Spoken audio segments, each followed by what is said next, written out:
Well, it was faultlessly telegraphed and was also quite terrifying to watch as well. 23 enormous Fijians laying down the challenge to Wales. Warren Gatland says this team will do something special at this tournament. Captain Jack Morgan has promised this will be a big moment. It'll need to be special and it'll need to be big if Wales are to get through this pool. Lose tonight against Fiji and they would have to beat Australia realistically to reach the quarter-finals. This then is how Wales line up. They've got Liam Williams at full-back, a three-quarter line of Lewis Rees-Zammit, George North, Nick Tompkins and Josh Adams, Dan Biggar and Gareth Davis the half-backs, the front row of Gareth Thomas, Ryan Elias and Thomas Francis, Will Rowlands and Adam Beard in the second row, Aaron Wainwright the captain, only 23, Jack Morgan and Tulupe Falatau the back row. Then this is Fiji, Droaseye at full-back, Ravuto Amanda, the winger who dazzled at Twickenham against England in the number 14 jersey, Naya Thalevu and Randranda, one of the most devastating centre partnerships in World Rugby at 12 and 13. Habossi is the left winger. The half-backs, Teti Tila and Frank Lamani. They're without Caleb Muntz, their first choice fly half. A front row of Saracens, Ironi Maui, Sam Matavesi of Northampton and Luke Tangi, who signed for Bayonne this season. Nasi Lassi Lala in the second row, along with Thiri Kindaveta, Tuisou, Tangi Tangivalu and Mata in the back row.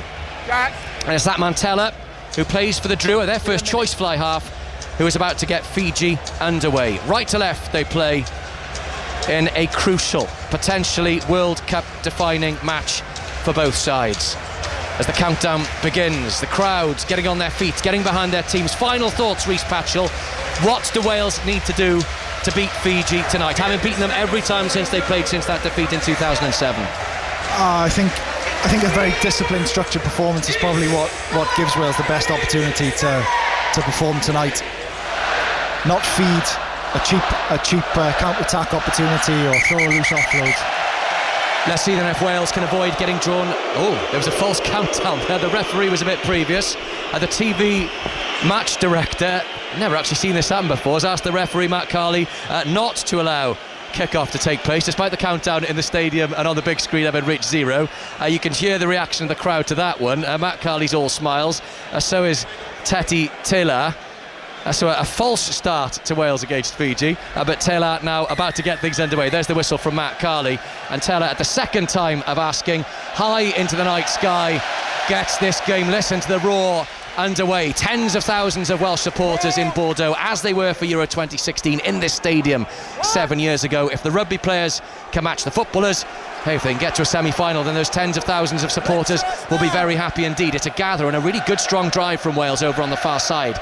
Gareth Davis, the scrum half, the bleached blonde hair. There's the first kick of the night. High and hanging for Josh Adams to chase. Taken though by Fiji, just on their own 10-metre line. Far side of the field, Fiji's right. Fiji immediately opt to run, whereas Wales opted to kick first time they have the ball. Good defence in midfield. Almost stolen on the floor by Wales. Great defence from Wales.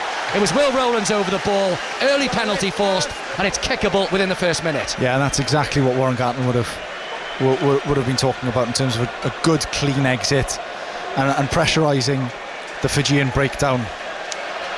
Within the realms of legality, of course, in terms of not selling themselves to a jackal that doesn't exist and wasting themselves and opening the referee up to giving away a cheap penalty, but massive separation there. Lomani, scrum half, having to go and clear out. It's not what you want when your forwards have just carried, and as you say, prime opportunity here for Dan Biggar to get the scoreboard going for Wales. Yes, a long way down for Will Rowlands as well. 6'8" Rowlands, and in over the ball, long and strong arms wrapped around it. No way it was coming back, and it's completely different to the start of the game 4 years ago. This fixture out in Oita in Japan in the pool stages of the World Cup. Fiji 10-0 up after 9 minutes there, but it's Wales who have this very early chance to take the lead through Dan Biggar. Biggar, a Toulon these days, will retire from international rugby after this tournament. What a swan song it could be if he could take Wales through to the knockout stages, and who knows how far. The draw favourable for this pool. He struck it well, Biggar. He's having a long look at it, and it's just about sneaked over. The touch judges had a long look too, but the roar will tell you Wales are on the board. They lead by 3 points to 0. Yeah, absolutely, perfect. As far as Wales are concerned, as far as Fiji are concerned, fairly disappointing. That's exactly how you don't want to start the game from a Fijian point of view, is offer a cheap opportunity either to go to the corner or points. So they'll be hoping for a slightly better return of this exit from Wales. Taylor again has launched that high. Rafa Tomanda is after it, herring after it, gathered though by Taulupe Faletau. Back in the Wales team with no warm-up, straight back in for Taulupe Faletau after recovering from a calf injury that meant he missed the World Cup warm-up games. Gareth Davies again, Wales once more keeping it tight. Jack Morgan, with help from 3 of his forward colleagues, just takes it on. Try and work a better angle for Davies, who is going to box kick again. White boots, white hair from Gareth Davies this evening. Tempts the offside from Fiji. They hang back and Davies kicks long into the Fiji half, exactly as we were expecting so far from Wales, trying to peg the Fijians back, who respond with a loosish kick. It doesn't get very far. It's very high, but it doesn't get very far. But Habasi, the winger, is underneath it. Here's the first touch of the ball for Randrada in midfield, just over the halfway line. Lamani back, Fiji going right. The big figure of Aroni Mawi trucks it up, but stopped in his tracks. Fiji on halfway, just trying to pass this ball, keep it loose, keep it moving. Exactly what we expected from Fiji. It's Tangi, the tight-head prop, who takes it on, just inside the Wales half. Little show and go from Matavesi, but it's brought down. Wales' defence holding strong so far. Fiji though looking lively, looking sprightly with the ball in hand. There's the fullback Droasesi trying to make a break over halfway. Wales though containing Fiji at the moment to their own half, but they have infringed and there's a penalty coming Fiji's way, so advantage to Fiji as Naya Thalevu bursts over the halfway line, half tackled by Wainwright and Dan Bigger on the far side, but Matt Carley will bring them back. And I think actually, in all honesty, Reece, Wales will be quite happy if they give penalties away there. It's probably just out of kicking range. If you're going to give them away anywhere, stop Fiji gaining ground and take the hit with a penalty. Yeah, absolutely. I think on the whole, Wales' defensive structure looked very sound there.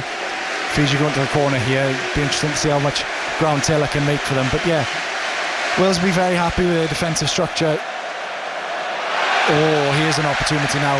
That is a fantastic kick, isn't it, from Fiji right into the corner? My point there, I'm really sorry. No, go on for it. The structure is excellent. It's just those cheap discipline errors, hands in the ruck, not rolling away, stuff like that is going to kill the Welsh side if they keep doing it. Yeah, and that kick was absolutely superb from Tati Tila. And I tell you what, you'll notice too, I think any neutrals in the stadium firmly behind Fiji. The Fiji chant started by a group of Fijians, big group of Fijians away to our right, and anyone not wearing a red jersey joining in as Fiji attempt a rolling maul. It breaks at the back, danger for Wales. 7 metres out are Fiji. Lamani is in there trying to force that ball back. Tuisoi, the Gloucester flanker too. Fiji keep it tight this time, trying to work the phases. It's a more patient build-up from the Fijians than we're used to seeing perhaps. We saw it at Twickenham, we saw it in their tight World Cup warm-up defeat to France. They're centre field, they're 5 metres short, they're controlling the ball.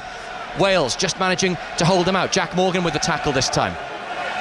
In go the Fiji bodies. It's slow ball though. Mawi, the loose head prop, is there to lend his considerable bulk. Carley blows the whistle. Wales have defended valiantly again. It's Jack Morgan and co who forced that penalty to Wales, and a chance to clear their lines. Yeah, it's interesting, very patient build up there from Fiji. Also a quick kick for Dan Bigger too, who's trying to set Reece Samet loose down this right hand touchline.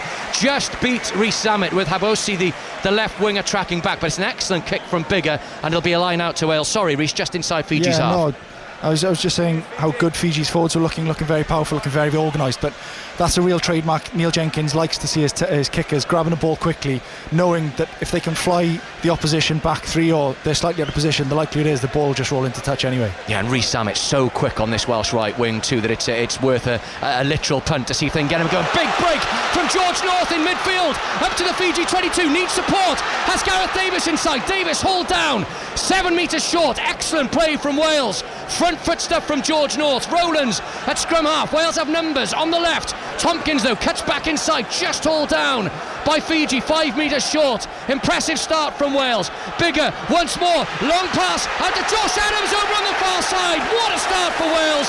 Adams over for the game's opening try, a hat-trick against Fiji 4 years ago, and he opens the try scoring in Bordeaux tonight. 8-0 Wales lead.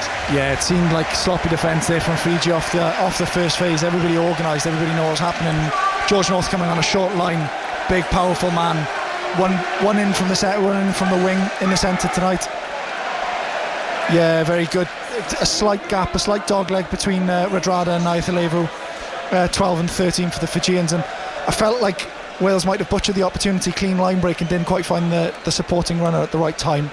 Fiji scrambling. I thought they had numbers back. I thought they did really well there initially to slow the breakdown down and to get themselves reorganised, but some neat play down the left wing there.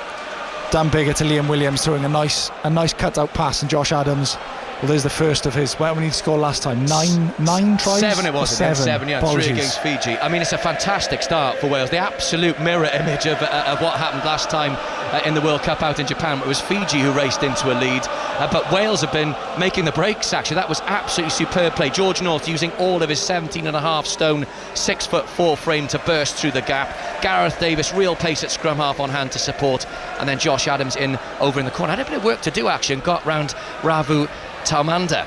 Was bigger with a conversion. Doesn't quite make it as bigger, so 8-0 it stays the score. Conversion miss from Dan Berger. He looks disappointed. It was within his range, but Wales, a promising start, Rhys Patchell. Yeah, absolutely. And my favourite bit about that try, Gareth Davis at the bottom of the ruck, having taken the offload from George North. Will Rowland steps up, doesn't slow the play down. Wales trying to keep tempo. Once they're in behind, imperative to keep your foot on the throat.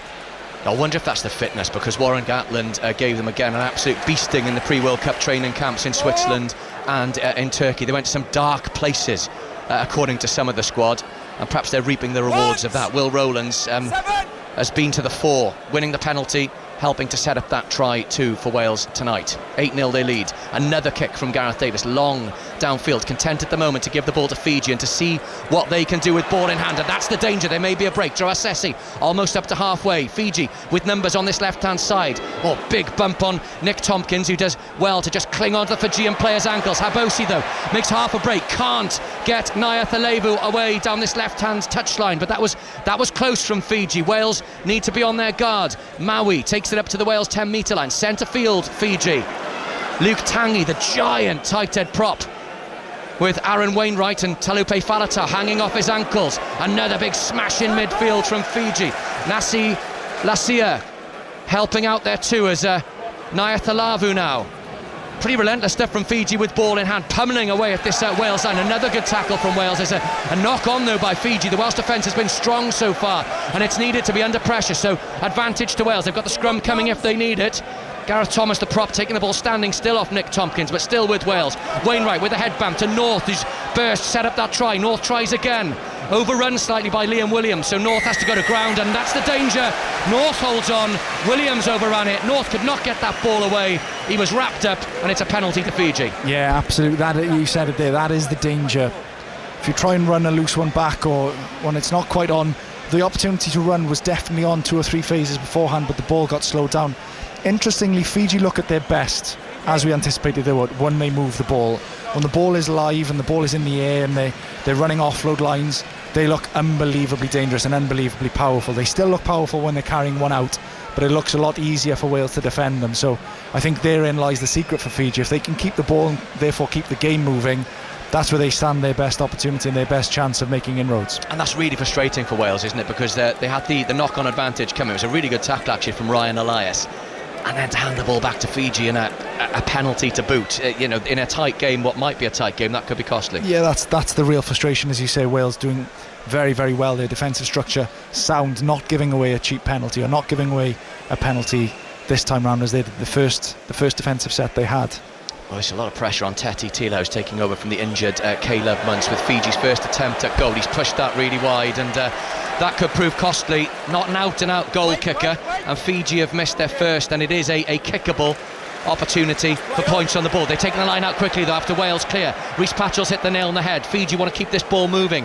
Tangi Valu up to the Wales 10 metre line. Over go the Fiji forwards. Back comes the ball quickly for Droasesi, the fullback, who's looked really dangerous with ball in hand. Lamani digs. He's got Mata, the Edinburgh number 8 in support. Elias again up with the quick chop tackle round the ankles. Thiri Kindaveta, the second row in midfield, brought down the Will Rowlands again, making a big nuisance of himself, trying to slow that Fijian ball down, which he's done. Fiji keep it though, they drive on, they make 10 metres or so. Lamani going right, Droasesi again with a break into the Wales 22 over on the far side. Wales have numbers back, and again a spilt ball. Good strong defence, second in a row where Fiji have attacked and they've spilt the ball, and Wales look to counter-attack. Tompkins caught, they've got to be careful here, Wales, playing themselves into trouble. North to Rhys Samit, has to track back across field. Tangi Valu follows, desperate pointing from Rhys Samit, who finds Wainwright. Wales showing caution to the wind here in Bordeaux at the moment, playing it fast and loose, but there is either a foot in touch over there or a forward pass, which has been called by the referee. It's a foot in touch, I think, over on the far side. And for all that effort, Wales made about 10 yards, a breathless passage of play. But is this a risky strategy from Wales to try and run it when actually they could just hammer it downfield and set the Fijians 60 metres back. This is the danger of playing against Fiji in a loose game, because Fiji took a quick line out there and speeded the game up, and they looked all the better for it, and the danger is you get seduced into that game too. Yeah, and they've taken it quickly again. Huge hit in midfield from Semi Radradra. You heard the crowd ooh, and sets the ball back. 8-0 Wales lead. But Fiji have had a good little spell here. If they can keep the ball in hand, there'll be danger. Nayatalevu is through into the 22. Liam Williams will not get there. Loose ball in midfield. One gap, one try, and Fiji hit back. There is the danger. He said that they look a lot better when they move the ball.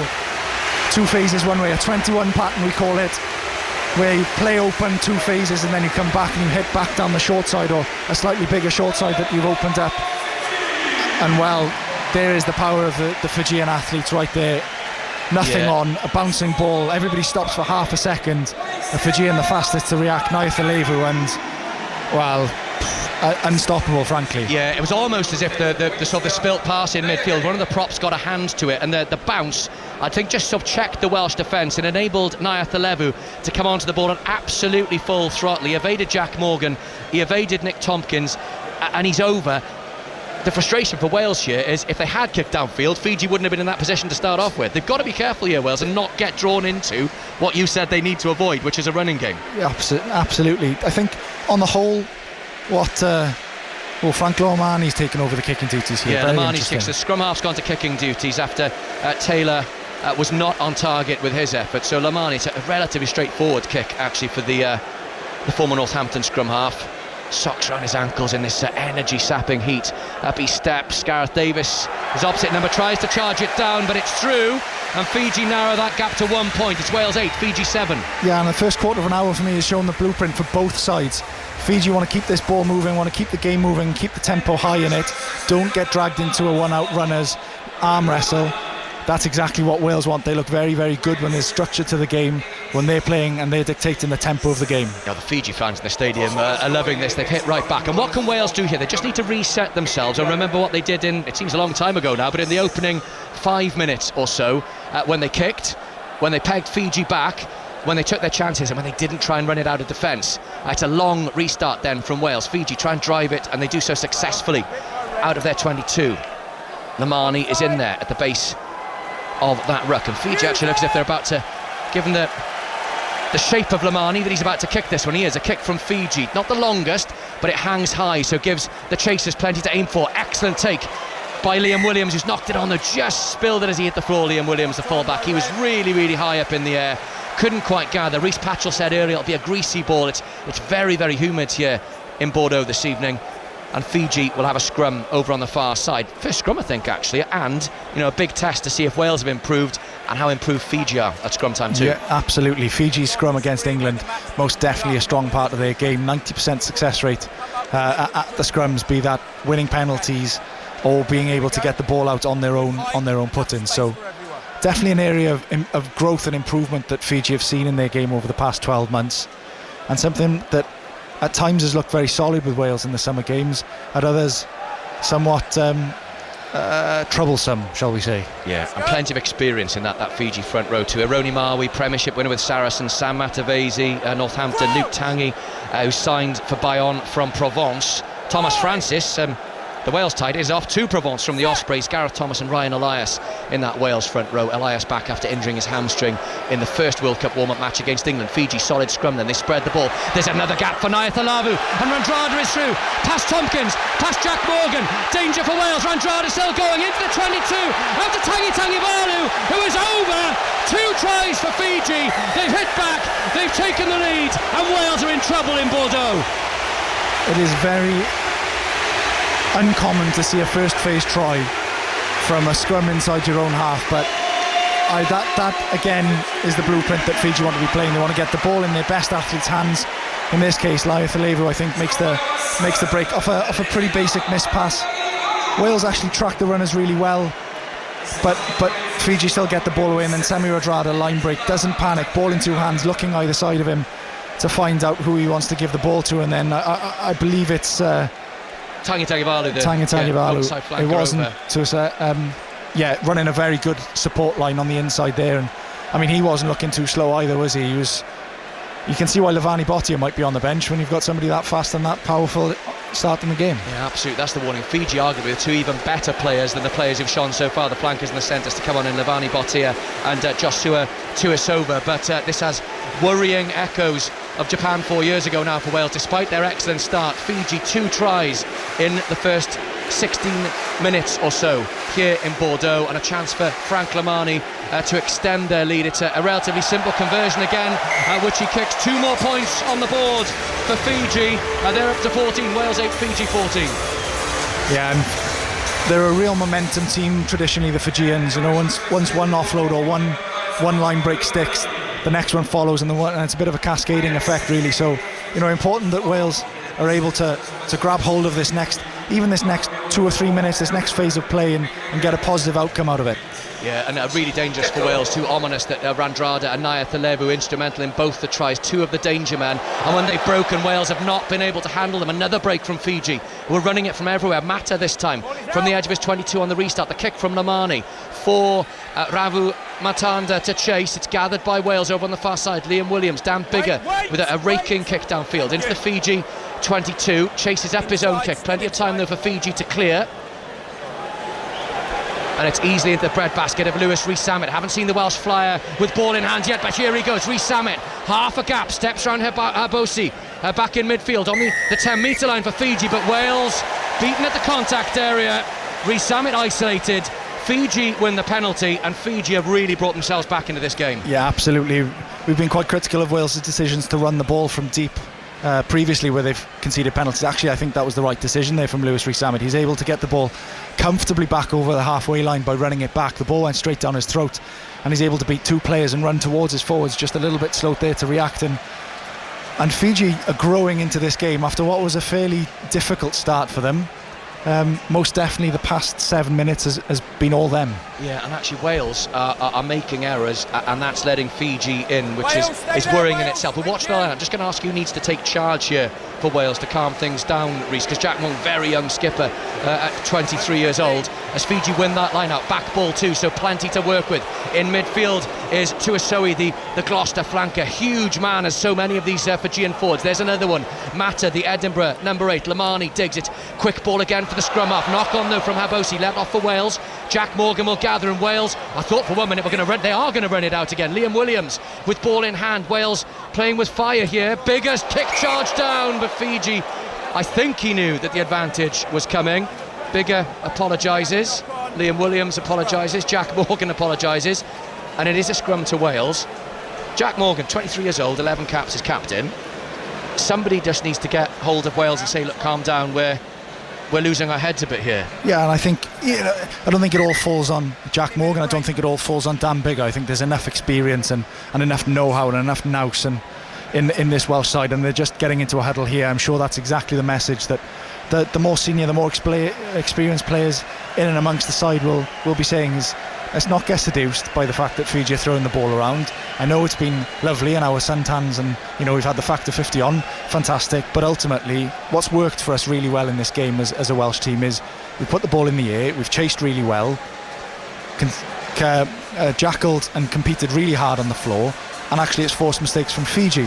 Conversely, when the game has been really open, Fiji have looked really, really good, and therefore that's probably the message that they've talked about all week.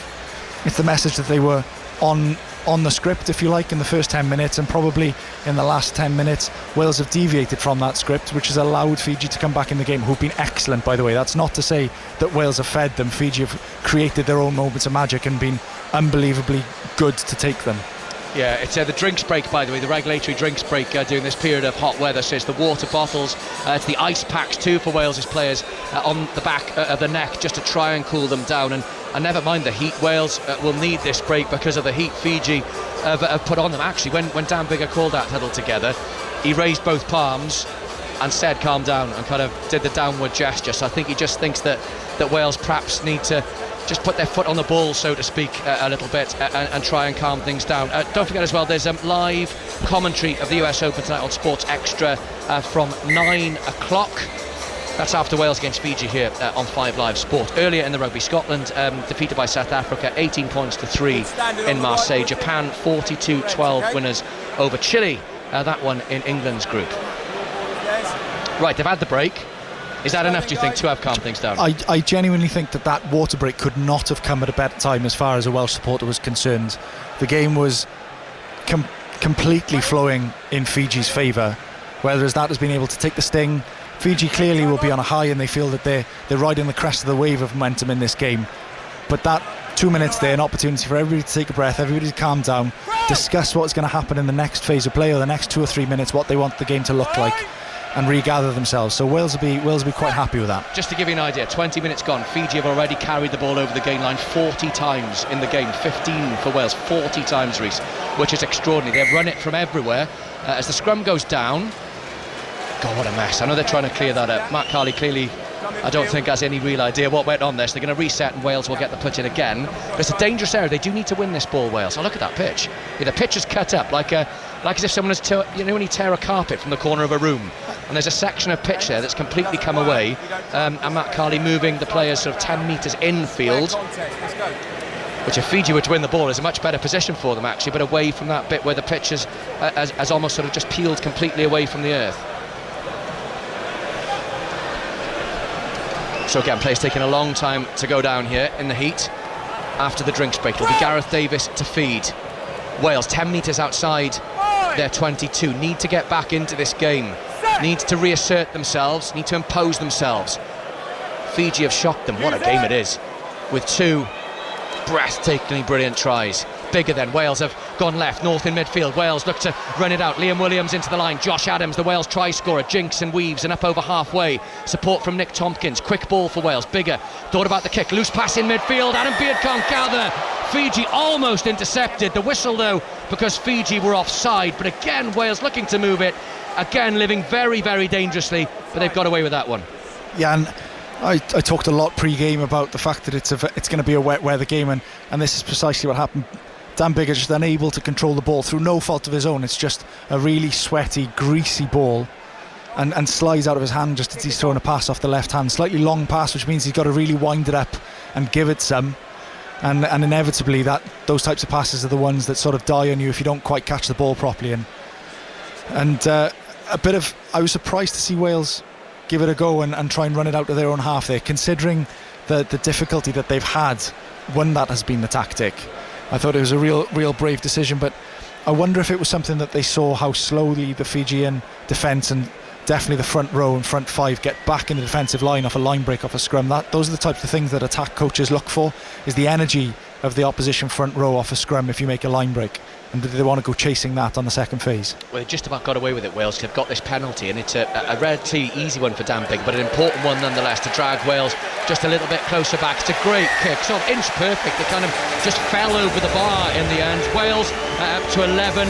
They still trail by 3 points, and that Reece Patchell might just steady the nerves a little for Wales now. Well, in terms of, we were discussing what would be said in the huddle and what they want the next 5 minutes of the game to look like. Wales would be delighted. The game has mirrored exactly what they will have been talking about in that water break. So Tella, the fly half there with there's been lots of long restarts in this World Cup. Long one down Biggar's throat. Thought about the kick, almost charged down by Naya Thalevu. So Biggar checks, sidesteps and hammers the ball downfield into the Fiji half. Good chase by Wales, all up in a line. It's another strange looking kick from Fiji that makes very little ground. Gathered by George North. Wainwright with space in front of him. Needs support. There isn't any there from Wales. Not quick enough. There's a 3-man overlap if they come right, Wales, and a gap behind too. The full back is out of position. Full back now trucking back. Wales have lost that opportunity. Gareth Davies takes back inside to Thomas Francis. Francis with a little show and go from the prop. Nick Tompkins hammered down in the tackle. Huge hit on the Saracen centre. Wales still have it though. Gareth Thomas, Liam Williams, Reece Summit free down this right hand side. Ball into touch though, slightly overran it, couldn't get his hands on it, but better attacking from Wales. Yeah, absolutely. A bit of a loose kick there from Fiji. I think Fiji are a lot better when they run the ball back off a kick return rather than try and put it in the air. George North, great take over his shoulder. Yeah, it's been a real contrast, hasn't it? The Fiji have not kicked very well. Wales have on the whole.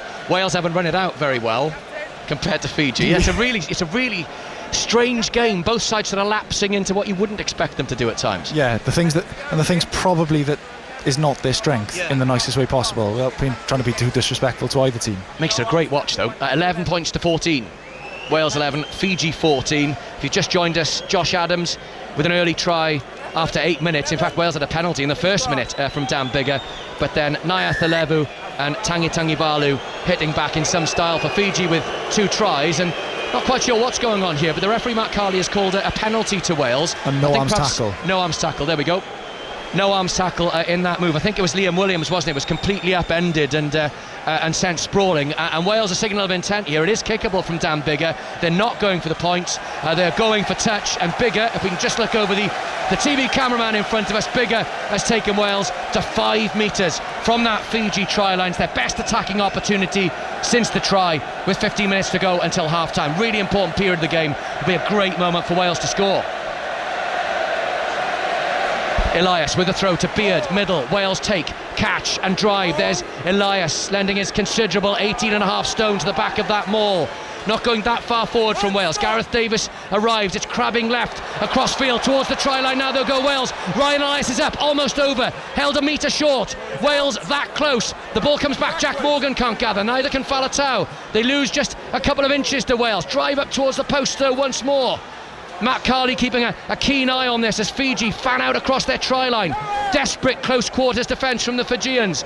The ball is there for Gareth Davis. Wales haven't got the numbers in the back line though. What will Wales do? Slow delivery. Biggar fumbles it. It half helped him and he stumbles forward, falls onto his knees in front of the try line. 4 metres short. Forwards there in support. Wales still have it.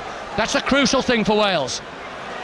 As Rowlands goes in to try and force that ball over, still not quite managing to make that final decisive penetration here, Wales. No width either now as all the forwards pile in, the backs too, all tight, trying to wrestle that ball back. Fiji hold them firm, 4 metres short. The crowd now too getting behind Wales as Rowlands goes in again. Faletau, pick and go, 2 metres short. Tompkins and Francis try and bundle the big number 8 over.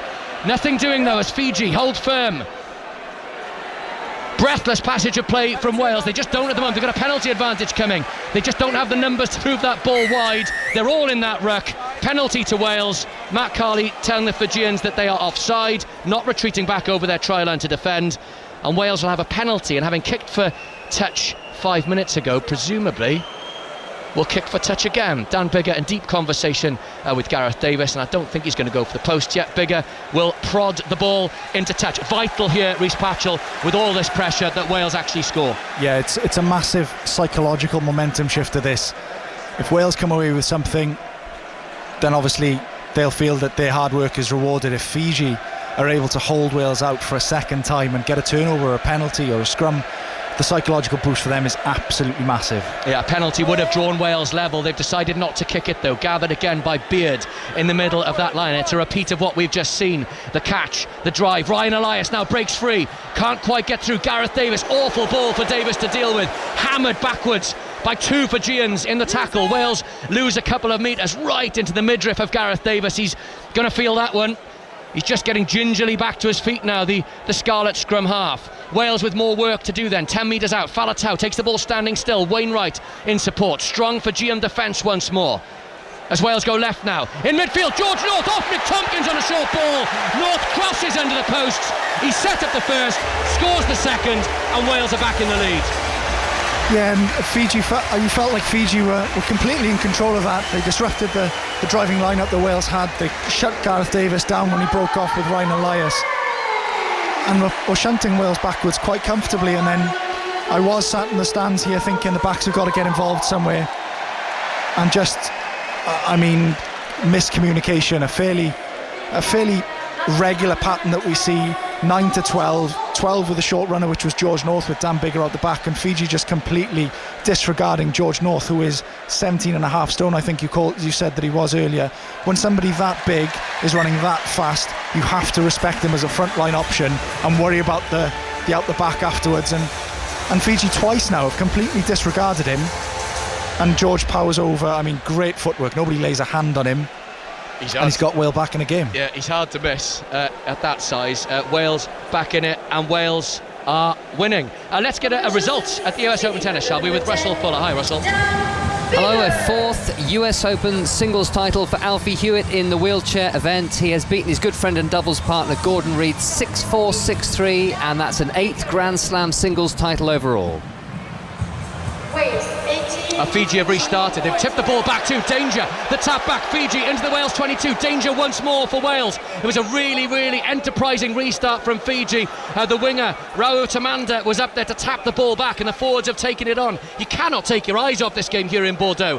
Fiji looking to retake the lead. They're 10 metres short. It's Wales now who need to defend. Fiji have got their backs all fanned left, and out it comes now. Randrada in midfield. Loose ball behind Droasesi, the fullback. Can't quite gather outside the 22. Wales put the pressure on, and they've turned the ball over too. Reece Samet is in there. Excellent defence from Wales. Tompkins caught by the winger Habosio. It's an awful pass in midfield, and a knock on from Fiji when they had a two-man overlap over on the far side, but I think they'll get the scrum.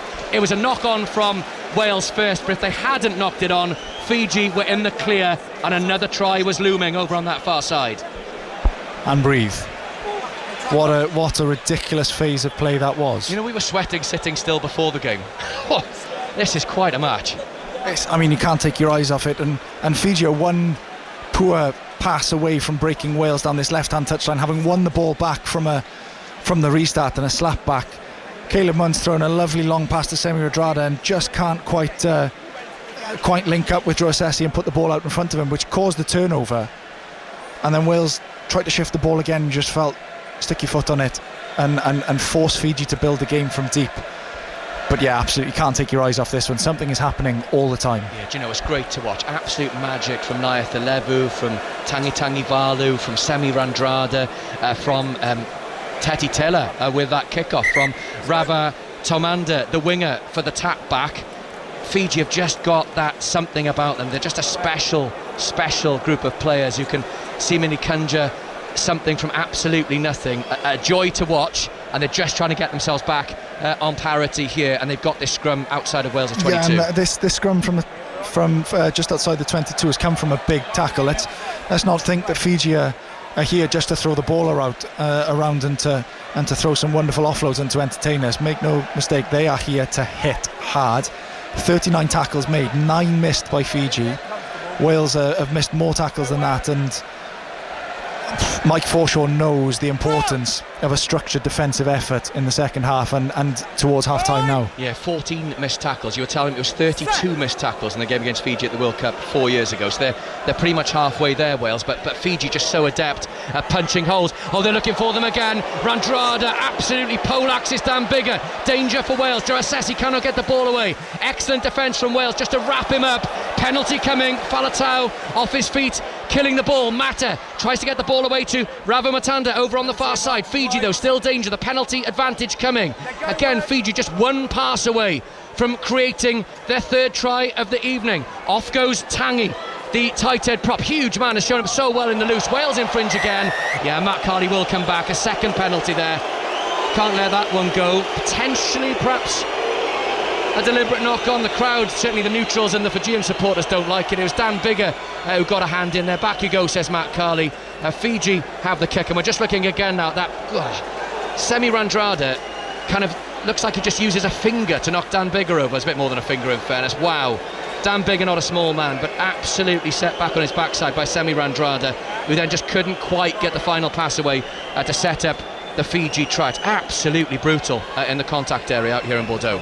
Yeah, absolutely, and seeing a second penalty there given away by Wales. I remember Sean Edwards telling me, if we've given away one penalty when he was coaching us, if we've given away one penalty and we're under the pump defensively, just give away the second. You know, don't let an opposition team get on a roll and to build some more momentum. And here we go, you see what Fiji want to do. They want tries. They're kicking for the corner. Teti Taylor. It's not quite as good as his last kick. They're about 8 metres short, that Wales try line, but Wales with some important defensive work, Reece, to do at this line out. Yeah, first I believe driving line out that Fiji will have this close to the try line, and being this close to the line makes a real difference to the... Let's see what they can do. The crowd on their feet, the Fijian fans, the neutrals, the French supporters, all getting behind Fiji. They want to see the shock, even though Fiji are ahead in the world rankings. History would make it a shock if Fiji were to beat Wales in Bordeaux. Wales leading 18 points to 14, 8 minutes until half time. Big drive again from Fiji to Asoe, the man with the ball in hand, as Wales pile in the bodies to try and hold Fiji out. 7 metres short. Pretty strong stuff, structured stuff from the Wales defence. When it's in the tight quarters, it's the gaps in midfield punched by Randrada and Nayat Levu that have been the concern, as Lamani waits. Matavesi is sort of in there at acting scrum half, the Northampton hooker. Fiji keeping it tight. Tuisoi again. Lots of hands on ball for the Gloucesterman. Now he stands back out, that big bushy beard, and waits. Takes it up once more. An awful lot of work goes through the blindside flanker. Jack Morgan trying to get hands on the ball. Can't.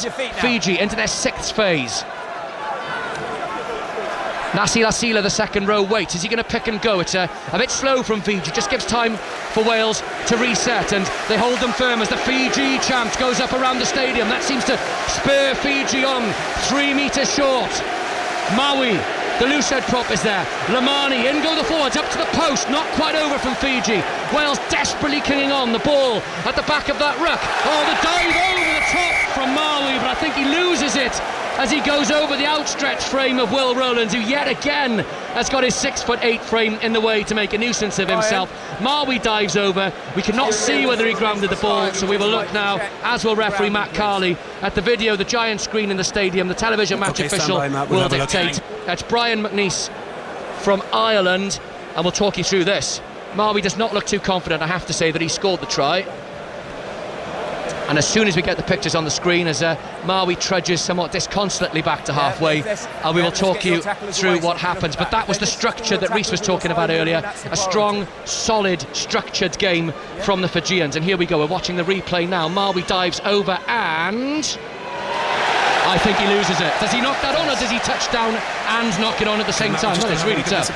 What do you think, Rhys? Not to put you on the spot. Yeah, I think I'm glad I'm not the one making the decision. So we're looking, they've gone ultra slow, frame by frame by frame by frame, and I think that is a try. I think he has an arm on the ball. French colleague next to us thinks no, but he has an arm, a forearm on the ball, for my money at least, when that hits the ground. Matt, this is tight. We're just going to have another look here. Stand by. Yeah, they're not sure in the video box either. At full speed, it's not a try, but when you really slow it down as they're doing now, has Maui scored? The crowd think so. Matt? Yeah. Here we go. So he's losing control of the ball. He's lost control of the ball. Yeah. There's no separation, but there's no press. Okay, so we've got a knock on. Correct. So it's a goal in goal. Yeah. I just stand by. I also want to have a quick look at the tackle by the Welsh player before this. Oh, so there's drama. No try, you'll have gathered that. Try. No downwards pressure, so no try. Welsh fans delighted. French fans and Fijian fans disgusted, but we'll just talk you through the tackle that's been looked at. Oh, Will Rowlands did make a nuisance of himself, and there's no attempt at all from Rowlands to wrap the player, so we may be looking at a penalty try potentially. Correct. Possibly. Ryan Elias does get his right shoulder up in an attempt that he's going to hit and wrap with that right hand shoulder. That's the only angle we have on it. That's the best angle we have on it. As you say, that lends his weight but has his arm tucked the whole time, which means that, to me, it looks like an illegal challenge. So Elias's tackle we think is fine. Rowlands has gone in with the shoulder and no arms. Whether Maui would have scored, I'm not sure. And here we go. Knock on, goal line dropout. Ooh, well, I think that might be a bit of a let-off for Wales. If you didn't hear Matt Carley, wow, we've just seen some Fijian fans in the stand who look furious. And I think that is a let-off for Wales. Fijian players not happy either. Matt Carley telling Sam Matavesi in no uncertain terms to stop jabbering at him. But Will Rowlands gets away with it, clearly putting the shoulder in. No attempt to wrap with the arms, no try, and Wales with a drop out from underneath their post. But Fiji really fancy this huge run in midfield. What a run from Viliame Mata. Takes 5 Welshmen to pull him down. Fiji want that try before half time, and that run has forced a penalty advantage too. Wales having to infringe to cope with the power of the Edinburgh number 8, still with Fiji, with that penalty coming if they need it, but they're looking so much stronger with ball in hand. Excellent hands again from Tuisoi. Can't quite get the ball away. Jack Morgan was there to intercept, and Matt Carley, much to Wales's relief, will drag them back, because when Fiji have ball in hand, when they run with it, they look unstoppable. And Gareth Davis, I think, might be off for an HIA by the looks of things. He's getting up, he's been hauled to his feet rather unfairly by a Fijian player, but the Wales scrum half looks incredibly groggy. Yeah, I mean, Bill Matta's run it back was rugby league-esque, as he used to watch on the old school videos. Matt Carley's having a wander over to have a chat with Wayne Barnes, so I think he's shaking his head saying there's not much in this. Actually, I think there's a bit of So but the it's TMO's another getting TMO involved. decision. On the screen now. There is a high arm from the Fijian winger on Gareth Davis as he intercepts the ball down the right-hand edge there. How much force is involved is now subjective, I suppose. Talk us through this then, because the That's the best arm angle for you. of Rabatamanda connects with the neck area of we'll Gareth get a Davis, wheel speed for but you now, Davis just is stand by. also stooping and ducking. Yes, and it's probably the closest thing to the old seatbelt challenge, Just stand by, as you we'll used get to real call speed, them. sorry. And now you're right, it's where the first point of contact is made Correct. with Gareth Davis. Is it the head or is it the shoulder into the neck? If it's the shoulder into the neck, it'll just be a penalty. My hunch is he saying just a penalty? I think perhaps just a penalty. Hard to hear Matt Carley and all the din. I'm going to take a sanction. I'll have the same message for Wales. Penalty over here, Jack. Jack. So this is the message. It's the same message for you as them. If you don't take control of your players, I will with the whistle. Okay?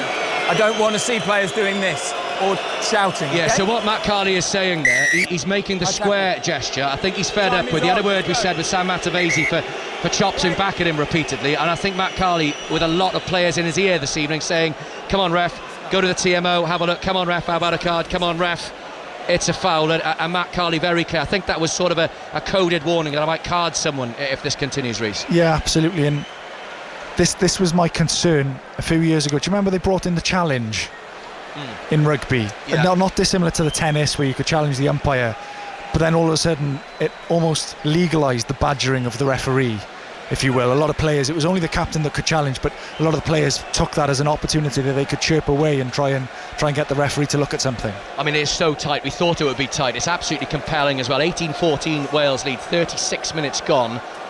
And it is actually a match between the contrasting styles, but two very evenly matched teams, close to each other in the world rankings, and each of them knowing that if they lose tonight, they would probably, or definitely, let's be honest, need to beat Australia to progress to the quarterfinals.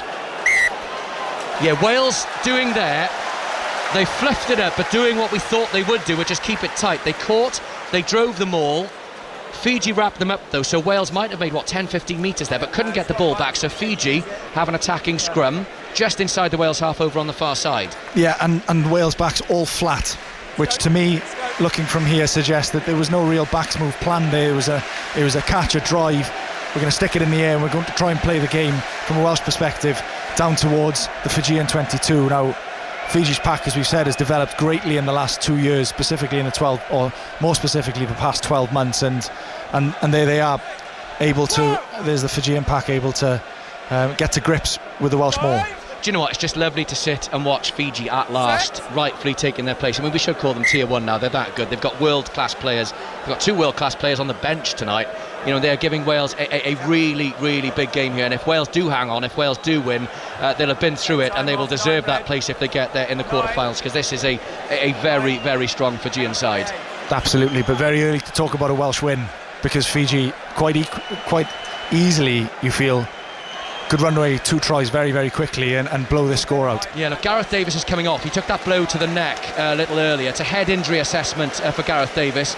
So Thomas Williams on, not a bad replacement at all. 48 caps, 12 tries, and a real sort of jockeying for position to be starting scrum half in Warren Gatland's side. They've only got, I think, 2 scrum halves with them, haven't they? In Thomas Williams and Gareth Davis. They'll be hoping that Gareth Davis is fit and can function, and that head injury, he did look groggy, as we said, is not a serious one. I tell you what, mind, the pace has dipped noticeably over the past 5-10 minutes or so, which I wonder in the long run might suit Wales a bit better. Well, it for me and for my money, the pace has dipped a little bit since it's relative, since the water break. It's a really strong Fiji scrum again. It has gone down, but the ref will let that go, and it's a loose pass from Lamani. Chance for Wales in midfield. Joe Assesi picks up brilliantly though. Just stands up. Wales hold him up. North and Jack Morgan trying to keep him off the floor to try and win that scrum ball, but he's done really well, the fullback, and gets the ball back. Perhaps one final attacking opportunity of the half from Fiji. They drive into the Wales half. Habossi is in off his wing, powering through. Lamani has to do the hard work to get out. Wales again fancy a turnover, illegally this time though. Adam Beard was in there, a Welsh body on the floor too, and Fiji, given what they've done so far, I think will probably try and nurse this near side. No, they're going to kick for goal actually. They're going to kick for goal It's all about at 18-14 down. I know he is going for the corner.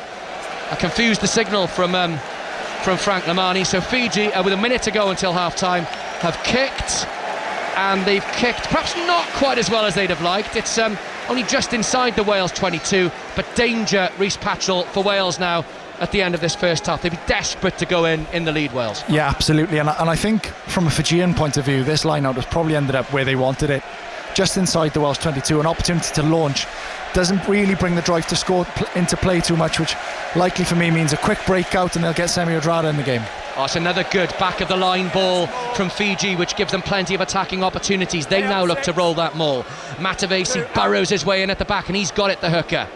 Orange boots pumping as Lamani calls. Wales trying to disrupt this with Lamani now. Fiji going right. Randrada, only one route he'll take in midfield. Bigger just about manages to hold on with help from Nick Tompkins. Fiji don't quite have the numbers in midfield, so the forwards again take it up. Lamani, it's back with the Fijian fullback Dro Asesi, thumped down in the tackle by Wales. Strong defence once more from Wales as they try to hold Fiji out. We're into the final 5 seconds of this first half. 18-14 Wales would be delighted with after this half has swung both ways. Randrada though with a little rugby league pickup. Step and Campese shuffle almost past Liam Williams. 8 metres out over on that far side. Oh, Lamani knocks it back, says the referee. Looks like a knock on. So a second bite of it for the Fiji scrum half. Has to take contact, slows the ball down. Back it comes once more though. 6th phase for Fiji. The giant prop Tangi is in there. Elias with the clean-up duties. Look like another knock-on from Wales. Outspills the ball. Wales clear up. Liam Williams, caught in two minds. Bounces the ball off a Fijian player. Regathers. Wales dangerously look to run it out. Oh my goodness me, there's a knock-on from George North.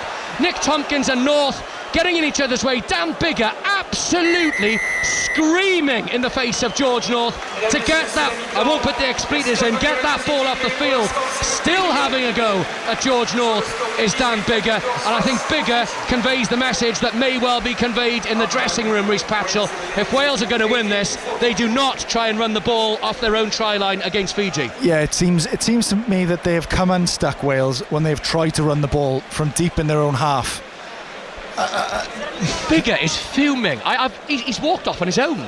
Dan Biggar, I'm going to labour the point slightly because I know he can get temperamental, but he's gone off down the tunnel on his own, Dan Biggar, after having shouted at George North. Just talk us through what's likely to happen now then in that dressing room quickly. Oh, the death stare is not great, I'll be honest with you. I've had it once or twice.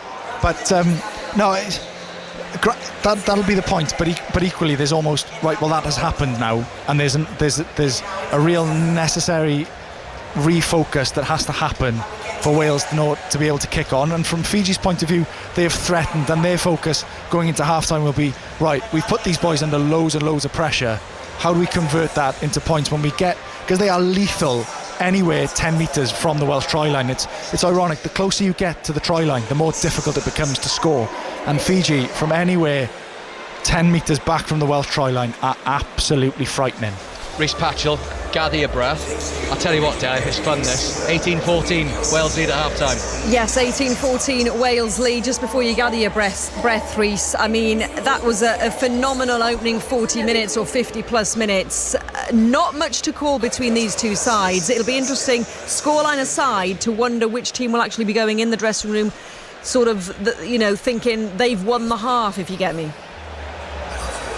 Yes, I know exactly what you mean, and I don't know really who I'd call the favourite at the moment. I feel like Fiji will feel that they have fired some shots and feel that they have been able to put Wales under a lot of pressure. Wales will feel, conversely, that they've put themselves under a lot of pressure, and the more structured the game, the better that they look. So both sets of coaches equally happy and unhappy with how this half of rugby has gone.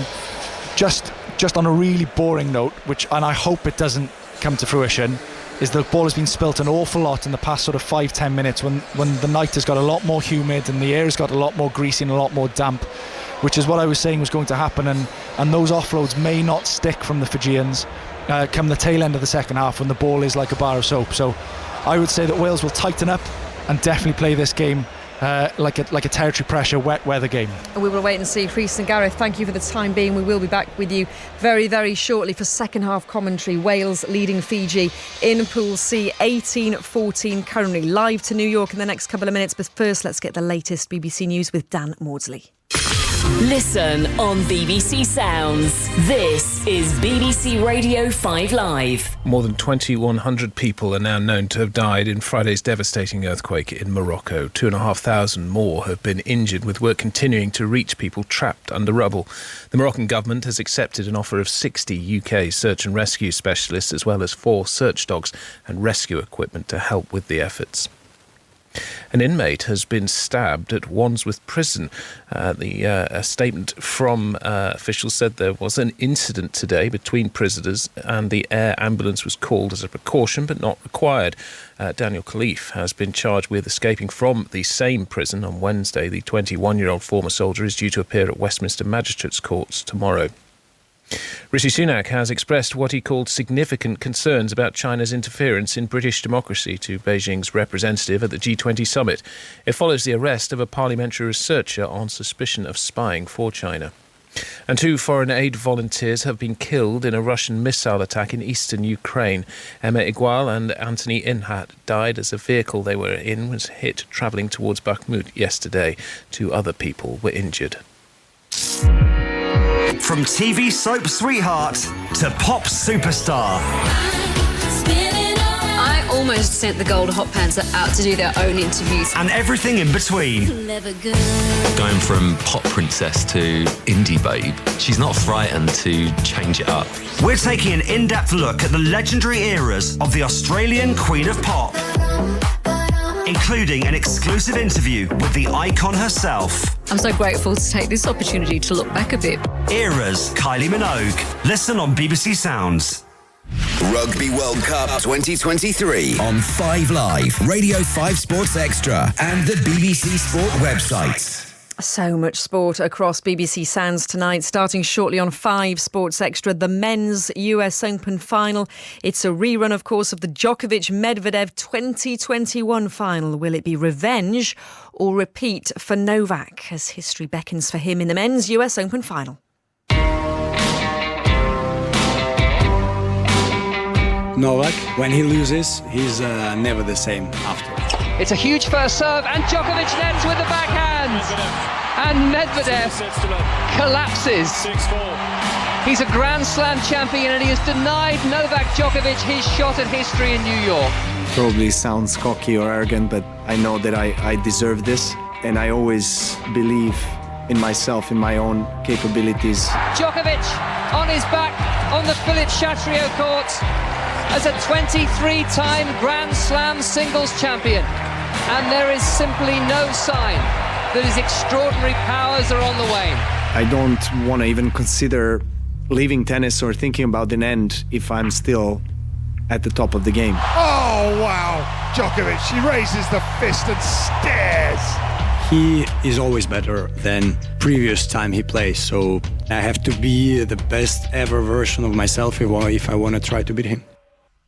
This time Medvedev gets over the line and he leans on his racket like it's a walking stick. Advantage Djokovic, he finds another ace down the tee, so maybe that's the nerves out of his system. Unbelievable from Medvedev, from no man's land. Djokovic roars and Novak Djokovic wants this title. Spectacular winner from the champion. If ever you wanted to have a snapshot of the game and the brilliance and the genius of Novak Djokovic is that. It's a standing ovation inside the Arthur Ashe Stadium. Backhand winner down the line, Djokovic, who roars as if to say, get out of my face, you're not breaking my serve. And the smash by Medvedev seals his place in the US Open final once again. Well, let's head live to New York and Flushing Meadows and speak to David Law, who's part of our commentary team in the Arthur Ashe Stadium. In a few moments' time, David, Novak Djokovic and Daniel Medvedev will be walking out onto court. Just give us a flavour of how the atmosphere is building. It's bubbling very nicely. People do take their time to come into the stadium, but they will be here. It will be an absolutely capacity crowd of 23,500 people inside the biggest tennis stadium in the world to see if Novak Djokovic can make it a 24th Grand Slam singles title. He's already clear now of Roger Federer and Rafael Nadal. He's actually level with Serena Williams, so victory today would take him ahead of Serena on 24 and bring him level with Margaret Court, the only other human being who's ever won 24 Grand Slam titles. So Djokovic has a lot on the line. He also wants revenge. As you were saying, Delith, this really matters to him. He lost that match 2 years ago when he was one match away from winning all 4 Grand Slams in the same year. But Medvedev is tough, and he's beaten Carlos Alcaraz, and he's trying to become the only man to win a US Open title, having beaten the top 2 seeds for 48 years. 24 hours ago, David, we saw and heard how electric the atmosphere could be, in particular in favour of Coco Gauff, who won her first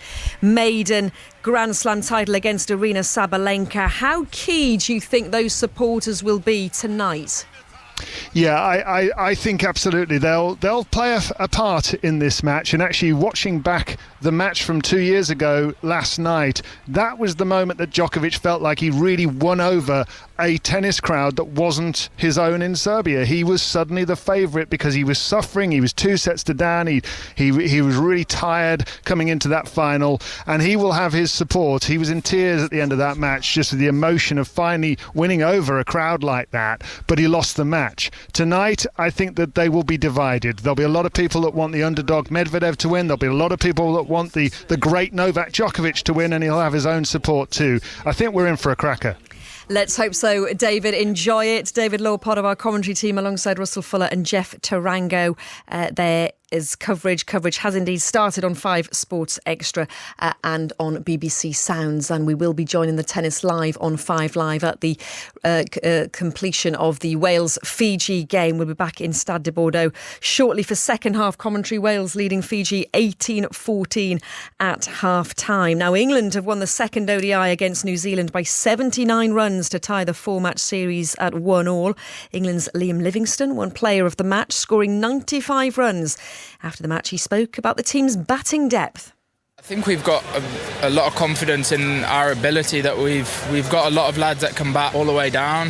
We've got a lot of depth in our batting lineup, and it's something that we pride ourselves on, but it's also something that we can use in games like that. So yeah, it was more just trying to get used to the wicket with Mo, and then when Mo got out, try and build a partnership with Sammy. I thought he played really well and took the pressure off me, and then just tried to set it up towards the back end and make sure we didn't go too early and lose wickets and end up stumbling to 180, 190. So I thought the boys played really well. I thought our bowlers were very good. We learned from what they did well, and yeah, we managed to capitalise on a probably just about par score. So no, really pleased with the way I played, but more importantly, I thought it was a pretty good team performance. Liam Livingstone there, the third ODI between England and New Zealand, is at the Oval on Wednesday. Cricket, though, back on 5 Sports Extra tomorrow. County cricket from Lancashire against Middlesex. Now, lots of sports for you this evening, including the NFL commentary of the Green Bay Packers against the Chicago Bears on the BBC Sport website from 9:10 this evening, and then on Sports Extra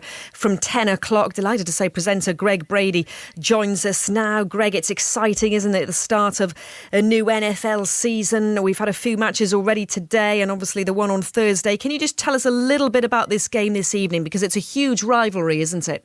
It really is, Delith. Yeah, it goes way, way back to the early days of the NFL, really. You've got the Green Bay Packers and the Chicago Bears, 2 teams that play outside, play in cold weather, and they've played countless games. As a matter of fact, this rivalry stands at 104 in terms of wins for the Packers, 94 for losses for the Packers, and 6 ties. So this is match number 205 between these 2 rivals tonight. We think of the NFL as a young league. It's not. And both teams looking to really improve on disappointing seasons last year. And the mixed reviews out of both training camps, Delith, are that both are improved. We'll see how much a little later on this evening. And the Green Bay Packers have a new quarterback as well, and we all love quarterbacks in the NFL. Yeah, and what a dramatic turn of events. Aaron Rodgers demanded a trade to go to the New York Jets. He'd made 231 starts for the Packers. Brett Favre, his predecessor, people would know that name, had made 255. So really, this is a new era at quarterback for the Packers, and they've always had really consistent, very talented quarterbacks. Really a great run for 30 years and then some for Favre and Rodgers. This will be Jordan Love's second NFL start as a new era begins, but he's facing that vaunted Bears defense in Chicago. Chicago, which is going to try and make life difficult for him from the get-go tonight. Greg, enjoy it. Great to have you on 5 Live Sport. Coverage then of Green Bay Packers against Chicago Bears on the BBC Sport website from 9:10, and then it switches to Sports Extra, as I said, from 10 o'clock. We're back with the Wales commentary team shortly. Earlier this afternoon, though, Scotland lost their opening game of the Rugby World Cup 18-3 against the defending champion South Africa. Scotland lock Grant Gilchrist felt his side weren't at their best going forward. Thought we matched them physically when they had the ball really well. We thought we defended really well, and the first half our set piece stood up, but that wasn't the case for the 80 minutes. And when we had the ball, we were a bit inaccurate. We need to be accurate. It's tough. It's a slippy ball. It's a blitz defence, one of the best defences you'll come up against. But we're frustrated because we knew the opportunities that we'd have against that defence, and we weren't able to execute. All on us. We weren't accurate enough. We lost a couple of lineouts we shouldn't have, gave away a couple of scrum penalties in that second half, and just on the whole didn't quite click in attack.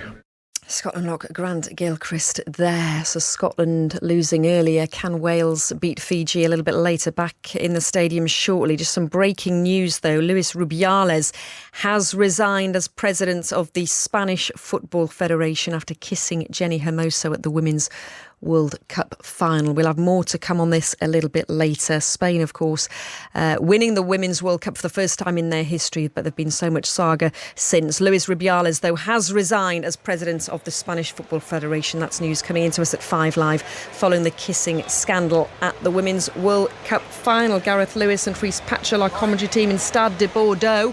One thing I noticed as well in that first half between Wales and Fiji, Gareth, I know you alluded to it in commentary, how the crowd was very overwhelmingly in favour of Fiji.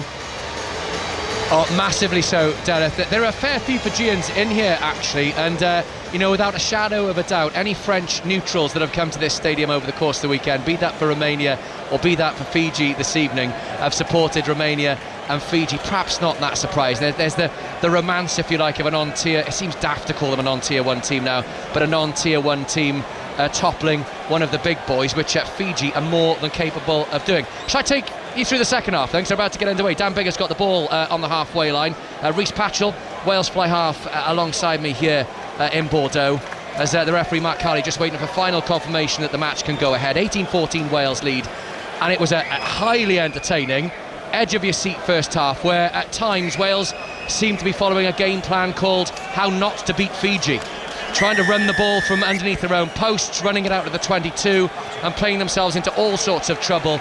And Fiji, with the devastating strike runners of Nyatalevu and Randrander, capitalising. 2 tries apiece, Adams and North for Wales, Nyatalevu and Tangi Tangivalu for Fiji, and a perfect start to the second half for Wales. They regather the kick-off, they force the error from Fiji, and it's a penalty to Wales just outside the Fiji 22. And I can't for a moment think that Dan Biggar is going to put this one in the corner, Rhys. It's surely now points on the board. No, he's going to kick the corner. He's not, surely. He walked over with the intention. It did look for a second there that he was going to put the ball in the corner, but that precisely there is the type of thing that Simon Raiwaluni will be absolutely furious with. First opportunity that Fiji get to relieve pressure, they gave away such a cheap penalty. Second row comes flying through the ruck, takes Aaron Wainwright, who's nowhere near the ball, off, pins him on the deck, tackle off the ball, and not an easy kick. This always used to wind me up when there's a kick 15 metres in from the touchline on the 22. Everybody goes, oh, this is a gimme 3. This is not a gimme 3. This is the hardest kick that a kicker generally has. So, but an opportunity for Dan Biggar to extend the lead. Yeah, he does that twitchy routine. It's truncated now with the 60 seconds to be able to kick it. Heavily strapped right knee from Dan Biggar. Oh, he's pushed it right, and that's a crucial miss from Dan Biggar. It would have taken Wales more than a try clear, and the way that Fiji are running the ball tonight, being more than a try clear, could be vitally important at the end. So an early missed penalty in this second half from Dan Biggar. He just didn't really connect with it properly, and will that count against Wales at the end? Still that 4-point lead, 5 points for a try, remember, as Fiji with the dropout from their own 22, they kick it long, trying to peg Wales back deep into their own territory. It's Biggar underneath it, 2 goes at catching it. The ball is really slippery as the humidity creeps up in Bordeaux. Gareth Davis is underneath it. Randrada, though, plucks the ball off his nose, and Fiji set it up on the halfway line. Tangi, the prop, and Fiji again looking to run it. Droasesi, the fullback, who's had a hand in pretty much every move Fiji have run so far, up over halfway. Tangi again, huge man in the number 3 jersey, up to the Wales 10 metre line, near side, going left now Fiji. Teller in midfield, little bit of interplay. Randrada sets off Habosi, the left winger. North is there to intercept and does, and Wales have the ball back, and again they thought about the run for bigger spots a gap where Habosi was, can't find it, finds instead the fullback Droasesi, who runs up to halfway. 3 Wales defenders, Adam Beard amongst them with the black scrum cap to pull him down. Lightning start to this second half. We're beginning the second half as we ended the first. Fijian ball though on that halfway line. The tight head prop again spills the ball this time for Fiji. Tompkins, a chance for Wales to counteract. Little gap opens up for him, half through, but hammered back in the tackle by Nayath Alevu. There's a knock on, I think, somewhere in that passage of play by Fiji. Wales can't take advantage, so to scrum down to Wales just inside the Fiji half. Your heart sort of goes in your mouth every time Wales look to run it, because it is so risky against this Fijian side. If it goes loose, if it goes wrong. Yep, and your heart's in your mouth when the Fijian side decides to shift this ball, because basically the heart is in the mouth the all entire the time. game, isn't it? Yeah. If my heart rate drops below 180 beats a minute, then it's a good couple of seconds for me. But yeah, you can't take your eyes off it. Absolutely breathless, and I can see precisely what Liam Williams did there. Turned the ball over quickly, shifted to somebody in a better position than he was in to be able to kick the ball, which Dan Biggar was, and then Fiji's counter-attack only really slowed down by the fact that Lomani, the scrum half, was stuck far up in the Welsh territory trying to get rid of some cramp, which is surprising considering he's just had 10 minutes to replenish fluids. Dan Biggar seems to have calmed down, by the way, after storming off the field at half-time, screaming at George North and Liam Williams for not putting the ball into touch to bring the first half to an end, as Gareth Davies feeds. Yes, the Welsh fans are here, you can hear them in the background, suddenly finding their voice. They've been outshouted by the Fijians and the French in the stadium. Williams, Wales attacking the blind side, little prod through down this left hand touchline. Josh Adams puts pressure on Droasesi, the fullback, and bundles him into touch. Excellent aggressive defence from Wales. Nick Tompkins was there too. Gareth Davies wants to get play underway quickly with a quick line out. Not happy the Wales scrum half, but more importantly Wales with an excellent attacking position just inside this Fiji 22. Absolutely, and this is precisely what I meant when I meant the wet weather game. Being quite happy to kick the ball on the first phase and forcing Fiji to try and run it out from a position that's very, very uncomfortable and force an attacking opportunity. It's back ball, it's quick ball too from Aaron Wainwright. Wales in midfield, Biggar. Wales working the numbers. Liam Williams, Lewis Rees-Summit up against Droasesi, steps his man, almost there, thumping it. Whoa! On Lewis Rees-Summit, just absolutely snapped in half over on the far side. Wales have given away the ball to, there's no way on earth that was ever going to come back from Lewis Rees-Summit. Absolutely poleaxed by Rabu Tuamanda, I think, over on the far side. Huge hit. Absolutely flying at Lewis Rees-Summit, spills the ball, tries to hold on to it, and Fiji with a chance to clear their lines now with a penalty. Yep, great. Good attack, good defence, good rugby, as my old PE teacher used to say. The great first phase ball that Wales had off the top, create the overlap. Lewis Rees-Summit beats his man on the inside, and you think to yourself, well, for all the money in the world, there's a try here for Wales. Off the right foot, normally you just see that burst of acceleration, then out of absolutely nowhere. It was Vinaya Habosi actually was tracking back and had actually tracked Zamit's run from really, really deep, and it's like shoulder and arm into chest.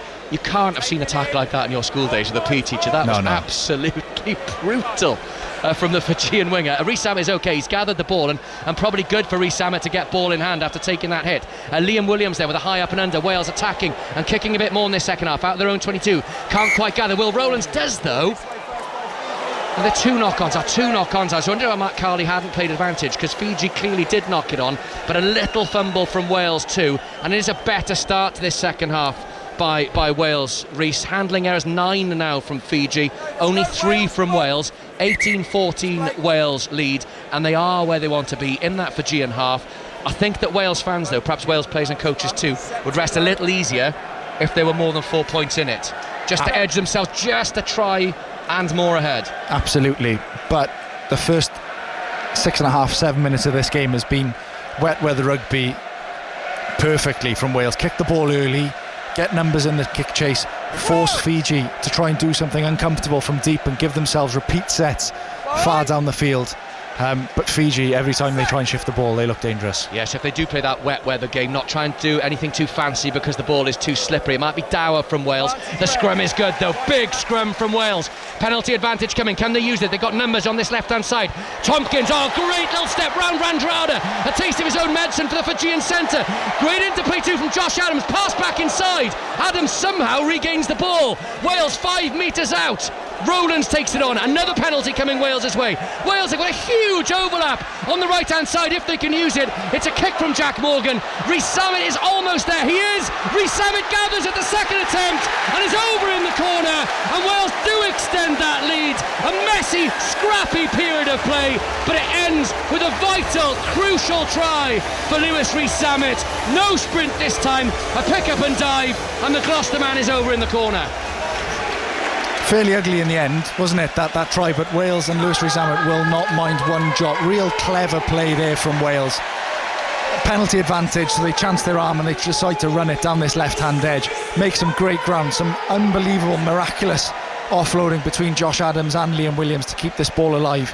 And then knowing that they've stretched the Fijian defence to the left-hand edge, everybody, the full-back, the back three have all been stretched to this near side.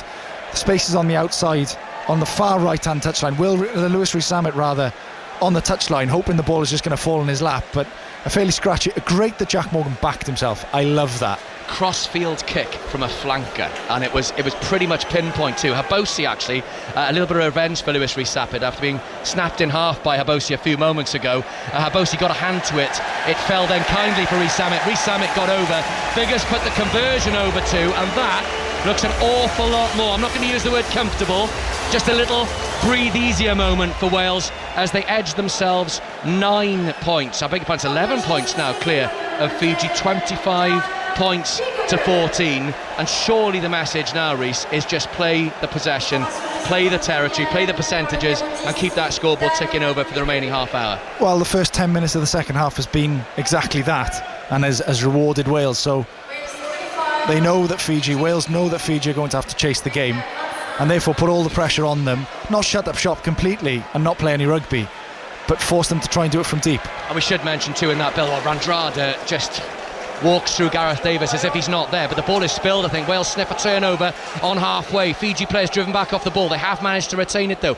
Good hands on this near side touchline. Mata with a show and go, and then makes 10 metres. He always makes ground, the Fiji number 8. Droasesi in at scrum half. Nasi Lasila, the second row, takes it up. Fiji pegged back on halfway at the moment. Teller, there's Randrada in midfield. Wales give him an awful lot of room.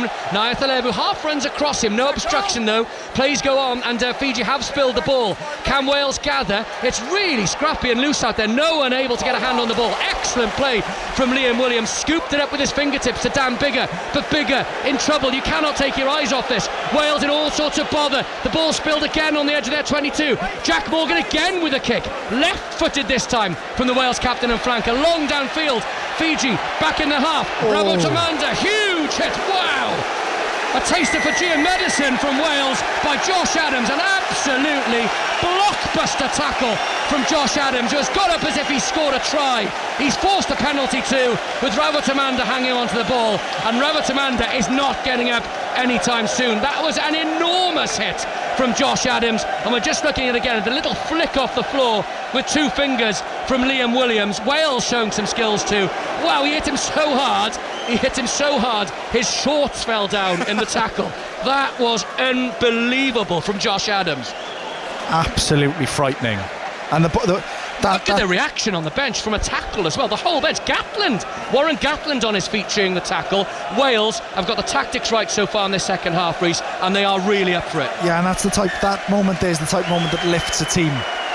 You know, when you see your backs who, not traditionally, I mean, I know that Josh Adams can hit, I've been on the receiving end of it, but backs not traditionally associated with big shots in defence, especially when people are running it dead straight.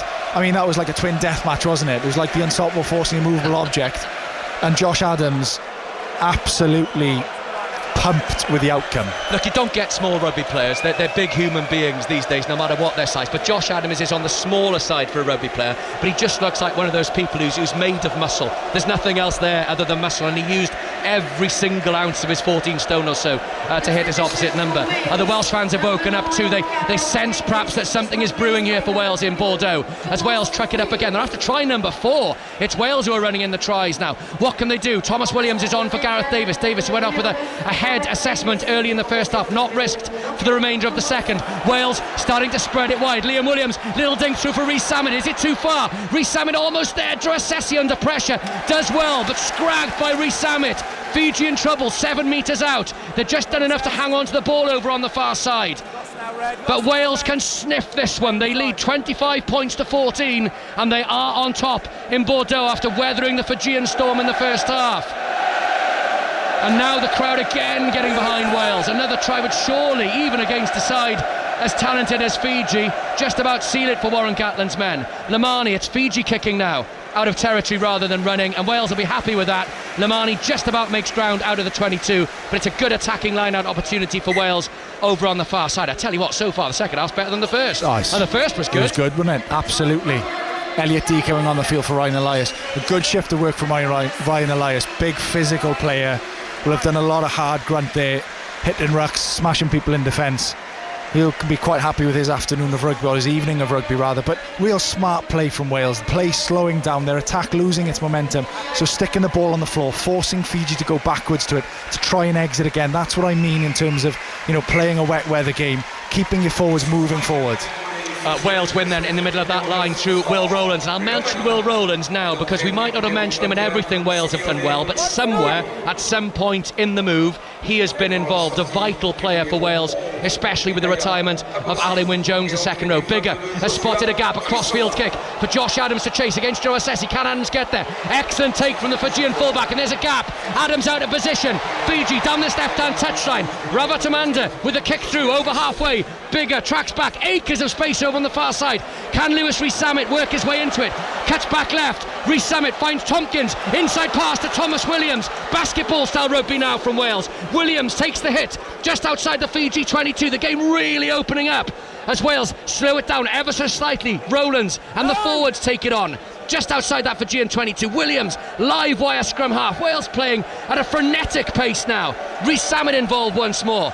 It's Fiji trying to slow the game down as Wales take control. Elliot Dee, first touch of the ball for the hooker.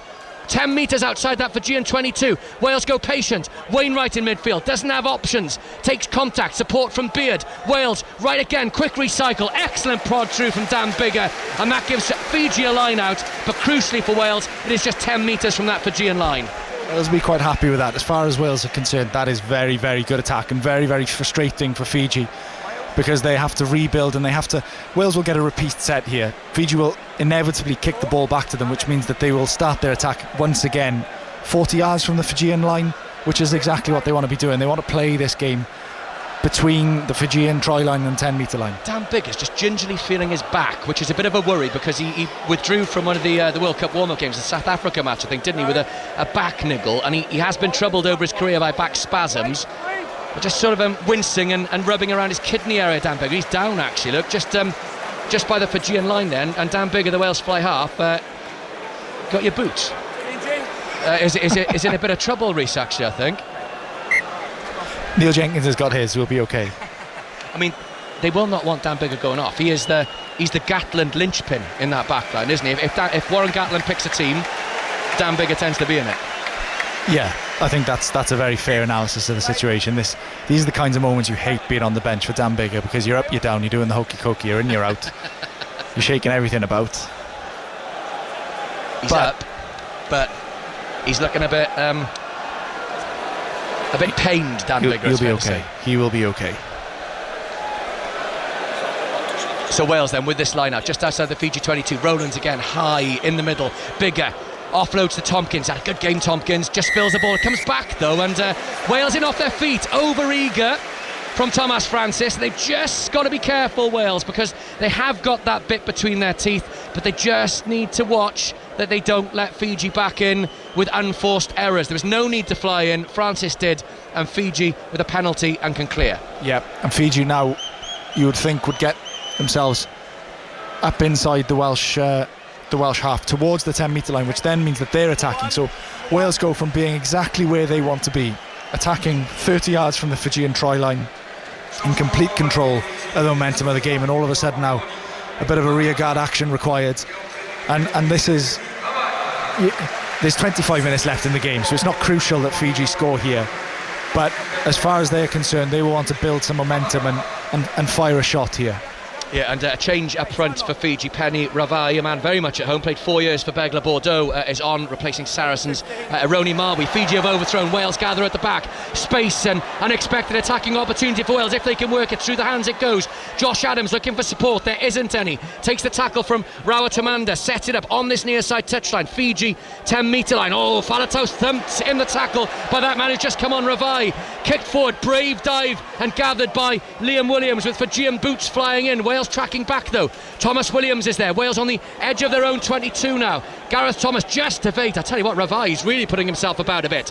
Thomas just steps outside a flying tackle from Ravai that had snapped his legs in half if it had connected.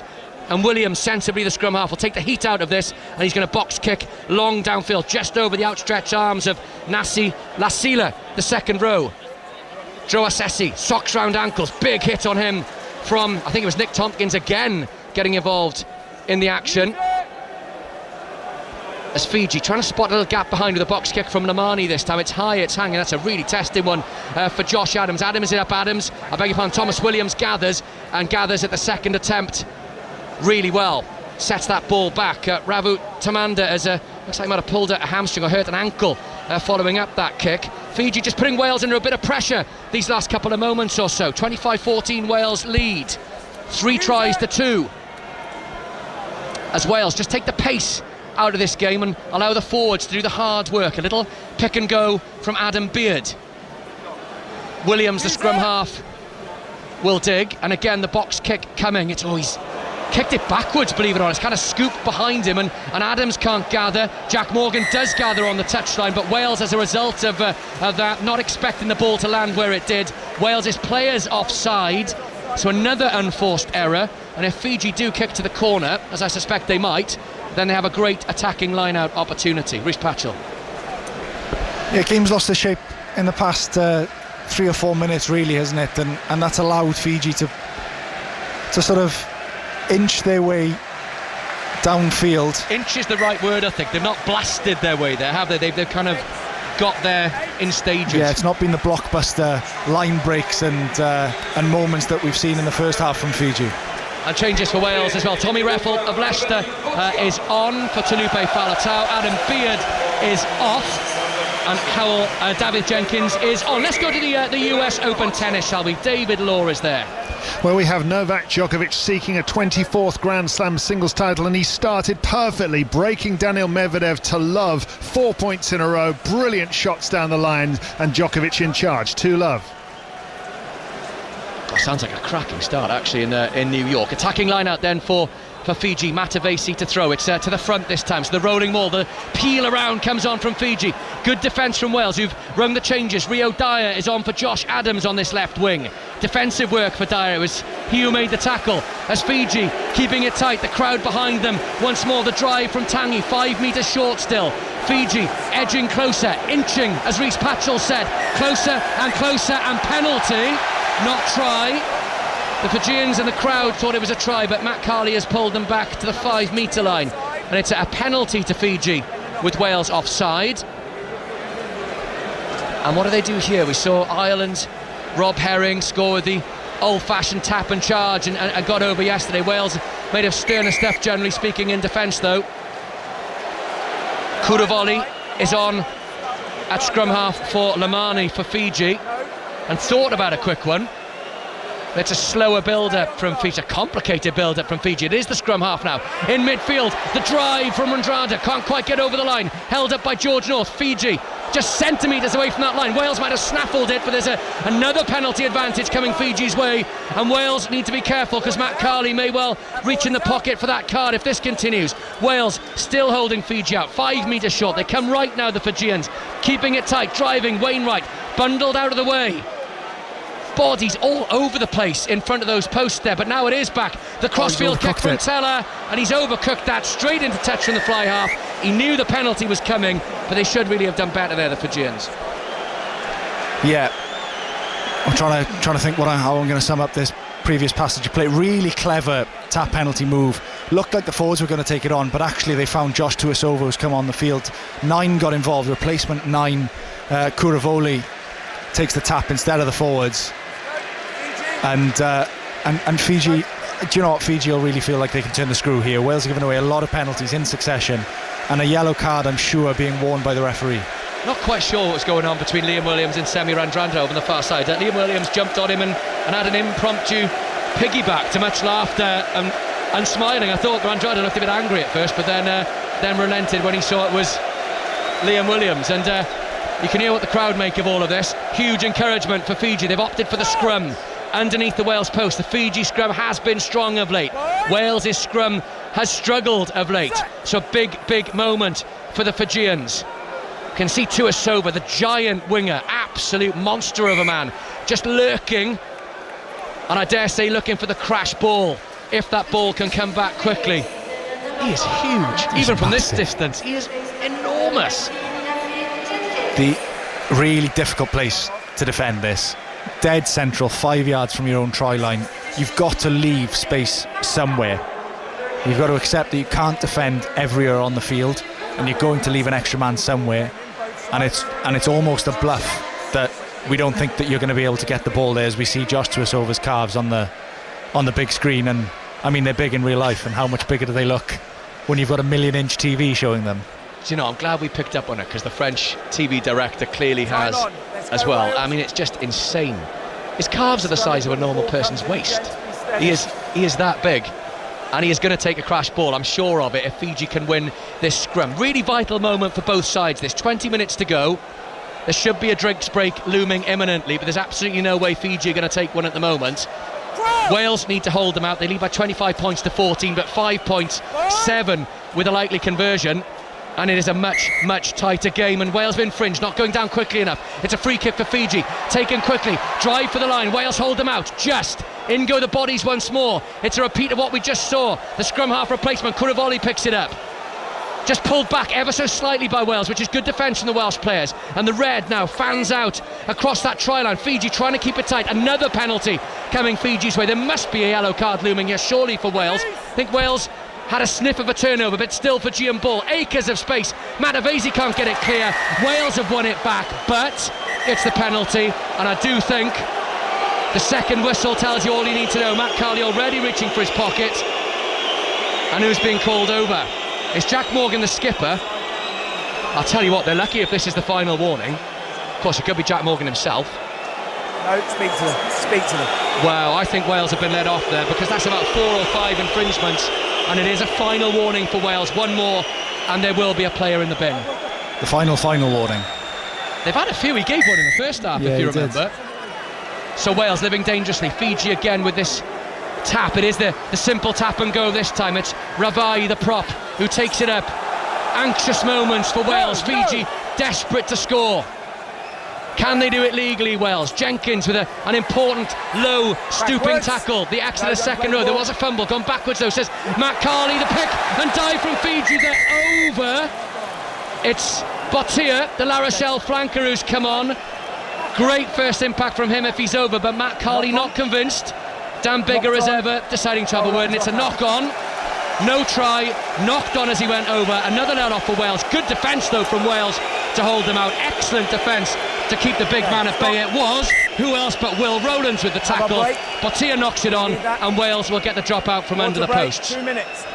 And this water break that the referee has just called, that Matt Carley has just called, could not come. Both water breaks have come at the perfect time for Wales when they run to the Kosh. First half and now, Reece. Absolutely. And just the moment for Wales to gather themselves once more. An absolute onslaught from Fiji for the past 5 minutes. You can see Botia apologising to his teammates for a cheap turnover, but I'm of the opinion, if you see space, you run, you go for it, and everybody else has got to be with you. And just there's that greasy ball that I was saying, that difficult ball to control when you're being put under pressure, and Will Rowlands, as you say, just about does enough. I'll tell you what, it's a drinks break, it's a treatment break for Dan Bigger. Again, he's having a fair bit of work done on that lower back from the physios. You're not convinced, do you, that this is as bad a problem as it might look? He's got shares in deep heat, he'll be okay. No, like you are right. You said earlier that he's had sort of not career niggles with his back, but his back has been a concern, an ongoing concern is probably too strong, but it's always been there as a bit of a something to be aware of. But the game is still in the balance here. There is no way that Dan Biggar, knowing him as I do, is willing to take himself off the field with the game in a balance. Okay, still a drinks break. Let's cross back to the tennis. David Law. We're in the US Open men's singles final. Novak Djokovic is in total command of this opening set. 3 games to love. He leads against Daniil Medvedev, trying to get revenge for 2 years ago when Medvedev made a great start. Djokovic was exhausted on that day after a long tournament. They're much fresher today, both players, and Djokovic showing his class. 3 games to love. Commentary on 5 Sports Extra. 41,000 just confirmed here in the stadium in Bordeaux, and they're in for a treat. They're having a treat this evening. Crucial passage of play that, I think. Wales managing to hold Fiji out. Fiji not scoring, but it's Fiji again from that Wales dropout restart with the ball. And that onslaught, as Rhys Patchell described it, continues from the men in white. Bottia trying to make amends for fumbling the ball over the line. Wales in defence on their own 10 metre line. Oh, huge hit, Jack Morgan, massive hit on Tanguy Tangivalu, his opposite number. Good play from the Wales captain. Still though, Fiji have the ball. Joe Assesi spots a gap, half through, spilled again over on the far side from Rawatsamanda. That greasy ball really costing the Fijians. Hammered downfield from Wales. An excellent kick. Dan Biggar, as if he's won the World Cup, cheering up the crowd, dancing around, jumping around, taking quickly, and Biggar scores. Or is he going to get called back? It's in front. Not on the mark. We saw that this afternoon for Scotland. We've seen it again now this evening for Wales. Biggar double delight. He thought with Wales his 4th try was way in front of the mark.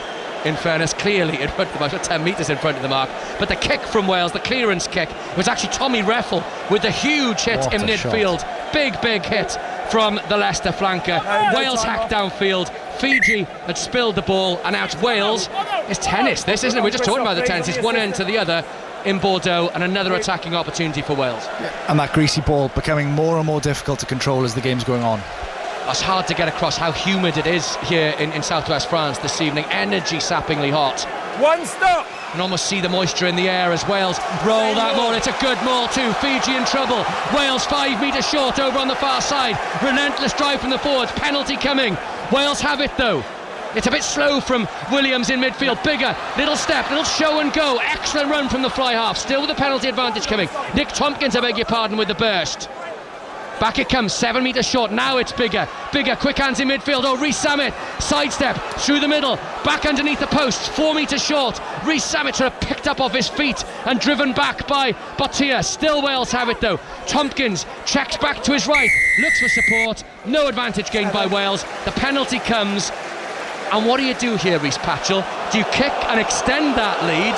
And this is controversial because Matt Cardy has reached into his pocket and he is showing a yellow card after all those warnings against Wales to Fiji. Yeah, and the neutrals and Fijian supporters showing their displeasure at that decision. It's Tanguy Tangivalu, the try scorer, one of the try scorers who's off. He looks really cheesed off with that, and that was really, yes, there was that general warning in the first half. Just going to have a little look actually, we can see what it is that he's done. He's infringed somewhere in that melee of players over on the far side, and that's a harsh call. So Fiji down to 14 there. Open side flanker is off. Elliot Dee at the back of another Wales rolling maul. There's another penalty coming Wales' way. Elliot Dee wants to try though. Up he goes, over he goes, and he's over! Elliot Dee, try number 4 for Wales. It's a bonus point for Wales, and surely not even the flying Fijians now will be able to catch them. It's Wales 30, Fiji 14. Yeah, I feel like that's the game. That feels like a really decisive moment in the game. 2 great driving mauls from Wales. First one gained them the penalty and the extra man with the yellow card to Fiji, and then like another great setup from the forwards. And once it started rolling, you just felt it was an inevitable outcome that they were going to get over the try line, the Welsh forwards. Massive from Fiji not scoring the other end. 2 minutes ago we felt that Fiji had all the running and all the momentum in the game, and a huge swing that they did not score just before that water break, and Wales have gone the other end of the field and done the business. Yeah, it was a decisive moment, that Wales keeping Fiji out. Bottia spilling the ball over the try line. Fiji now down to 14, and bar some moments of madness in the first half where Wales tried to run the ball from their own 22. They got caught napping in midfield for the 2 Fiji tries. When they've actually got their minds on, Reece, they've got the tactics right, they've kept it tight, they've been relentless, they've defended well, and the scoreboard reflects that now. Yeah, absolutely. As you say, when they've got the tactics right, they've looked really, really good. When they've sort of strayed from the playbook and strayed from what they've talked about all week, they've looked a little bit frail, shall we say. And an excellent kick too from Dan Biggar to nail the conversion from the touchline. And I think that might actually be the end of Dan Biggar. Trudging off, Sam Costello is on, so Dan Biggar's final contribution is that conversion. 32-14 Wales lead. And if we share anything about Biggar's back, he looks alright, but we'll keep you up to date. I think job done, he says as he claps the crowd. At least he didn't leave swearing like he did in the first half, angry at Wales not booting the ball out when Fiji were giving them all sorts of grief on their own try line. Like Mike Bassett, an England manager. Have you seen that, Phil? Yeah, I have, yeah, it is like that. So Wales then have survived the scare, 32-14. What have Fiji got left? They need to strike, and they need to strike soon to have any chance. Mata has beaten Dyer to the ball in mid-air. Ekaneri, the replacement flanker, on the drive. Fiji now looking to work the channels wide. Vandrada, huge hit. Wow, he doesn't half hit hard. That was Tompkins standing up to it though, and Reffel completing the job and bringing the big centre down to ground. Fiji just like a bit leggy now, the body language not quite as fizzy from the Fijians. They've got a penalty coming though, with Wales infringing. There's Corey Domachowski, the replacement prop, who is off.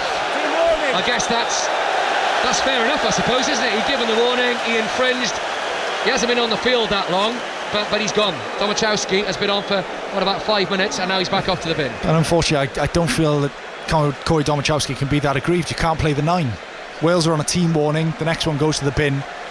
You can't touch the 9 when he's about to touch the ball. Corey Domachowski didn't really look as though he was straight through the middle of the ruck. He looked like as though he sort of swam up the side of the ruck, and 2 and 2 make 4. Yeah, he's pretty inexperienced, Domachowski. He plays for Cardiff, debut in the warm-up against England, the game that Wales won in Cardiff. But yeah, he's all over the scrum half, and a daft penalty really to give away. And it's perhaps those little errors that Wales have done, the sort of the moments of madness that we spoke about, that they'll need to iron out, particularly for the match against Australia later in the pool. Yeah, absolutely. But as far as the Welsh management are concerned, they'll think, well, at least we are 18 points to the good here. To do that, and the game would have been in the balance with 4 points between the two of them, would have been real sketchy, real, hair and scare moment. So the buffer that try has just given them, and both teams are down to 14 men. Yeah, it's equal. Do you know, it's been such a game this. If you'd said at half time 18-14, Fiji haven't scored in the second half. If you'd said with 15 minutes to go Wales would be leading 32-14, I'd have thought you were crazy. Just did not have the feel of that game about it. The scoreline, yes, Wales have been good at times. It doesn't really reflect how good Fiji were for periods in the first half. But they do have the ball again now. They put Wales under a lot of pressure this last 15 minutes or so, but Wales have stood firm.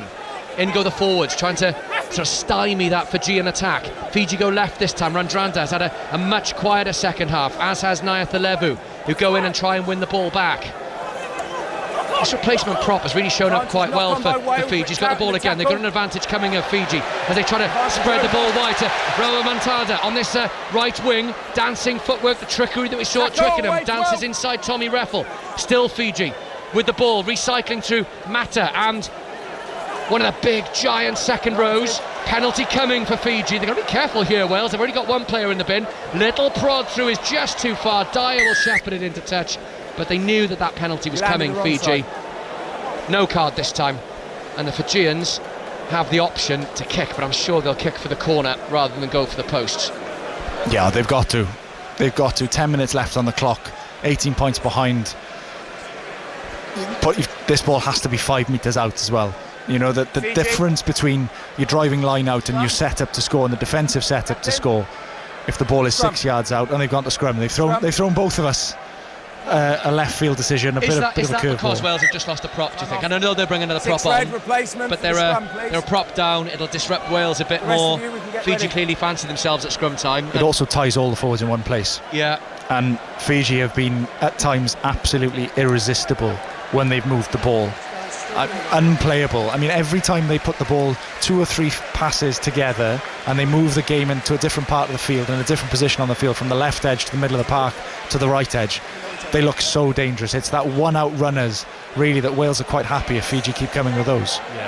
Credit to Wales, I think, in this second half for sort of dictating terms a lot more than they did in the first. So what's happened now is that Aaron Wainwright, one of the Wales flankers, has gone off. Gareth Thomas has come back on because Corey Domachowski is in the sim, but you have to have a full complement of front row players. Fiji also making changes. Timo Mayan Avanua, who's off to Northampton, signed for the coming season from Lyon for the Saints, is on in the second row. Fiji have put Tuisova on the scrum. Yeah, they have, haven't they? They moved them on. So loads of these Fijians, they can play in the three quarters, centre and wing and flanker. So really, really interchangeable. Their backs and forwards combined. And Tuisova, the monster, is on this blindside flank. It's a goal. That's a good Fiji scrum, driving Wales back. The penalty comes. Fiji, though, content to just truck it up at scrum time here. They've absolutely destroyed that Wales scrum, and that is worrying, partly in the context of this game, but partly in the context of the longer tournament. That was a massive scrum from Fiji, and Wales all over the place. They'll scrum again. A great decision again by Fiji. They'll force another penalty if they get such good go forward. If not, as I said, all the Welsh forwards all tied down in one position, all one place on the field. Radrada's coming off the wing. He's been moved to the wing in order to accommodate Tuisova in the middle of the field in open play, but he's come into the 13 channel, and I should imagine it'll be fairly direct if the backs were to get hold of the ball. Yeah, that is an absolutely formidable two players on the back of that Fiji scrum in Tuisova and Mata. Already seen in the first half Mata at full tilt with ball in hand, and they're about 7 metres from that Wales try line. On this near side, they go down again, the scrum goes down and collapses. Scrum over the mark, both sides, again, please. to Fiji this time. I think that was a 6 of one, half a dozen of the other, and the scrum will reset. One thing Wales won't mind, though, Reece, is this just makes the clock tick down, and Fiji need to score, and they need to score quickly. The clock is most definitely against Fiji here. As far as Fiji are concerned, this clock is absolutely sprinting towards the 80-minute mark, and for Wales it can't get there fast enough. A little bit more space, please, on the bike. Another reset scrum would be quite happily accepted by this Welsh team, despite the unnerving position that they're in. Another reset scrum buys another minute or eats another minute out of the clock as far as Wales are concerned.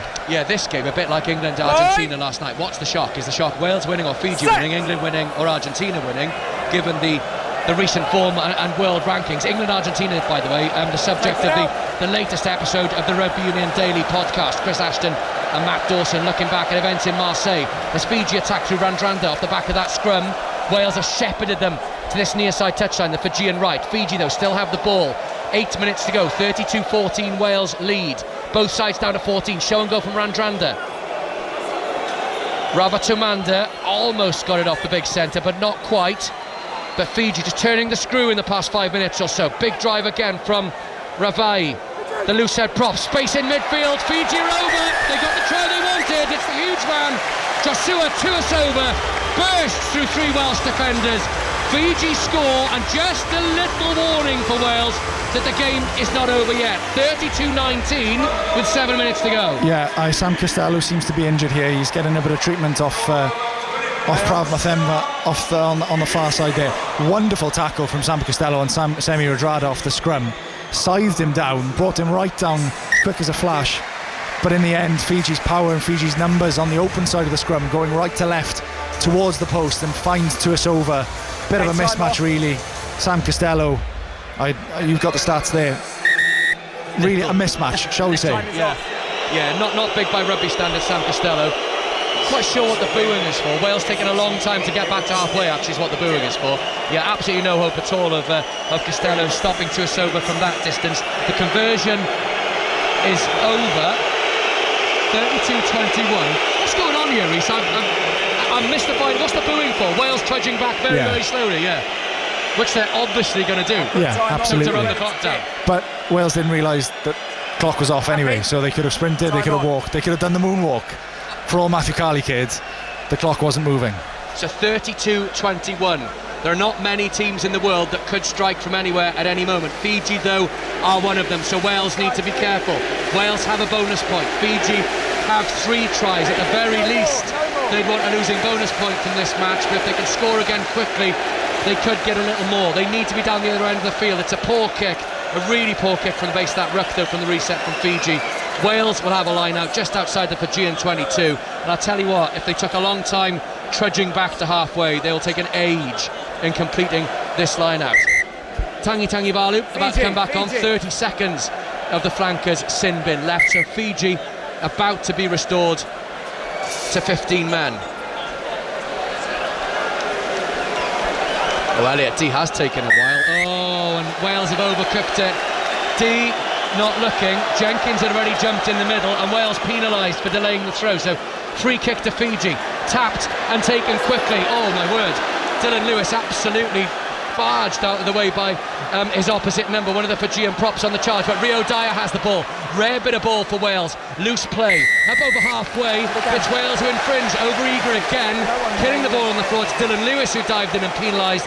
Fiji with a penalty, and to a man, all the players pointing to the corner where their fly half Tati Taylor will hammer the ball, and he needs to get close. Let's see how he does. That is a really good kick from Taylor. Excellent kick, but he's missed it.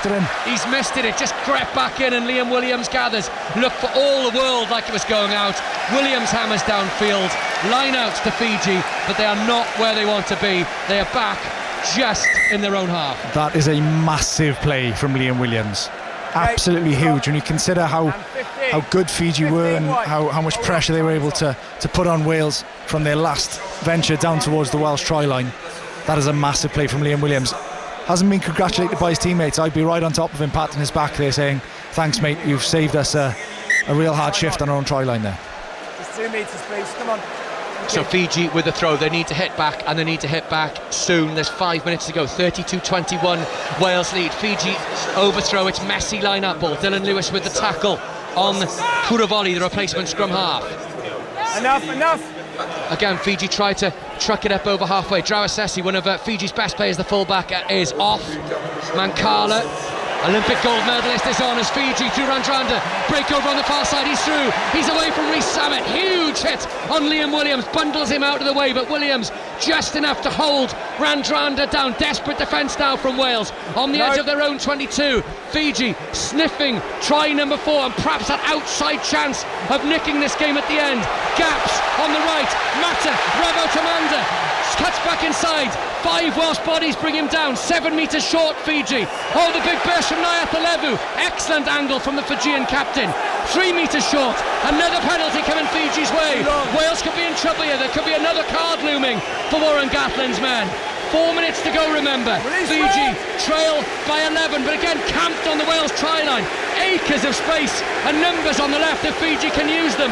They keep it tight though. I don't think the forwards have seen the space they've got out there, and they're held up. They have a 3-man overlap over on the far side. The forwards have kept it tight. They've ploughed over. Matt Carley is trying to ascertain whether that ball has got to ground. There's just a pile of bodies, and the Wales players do not want to get up.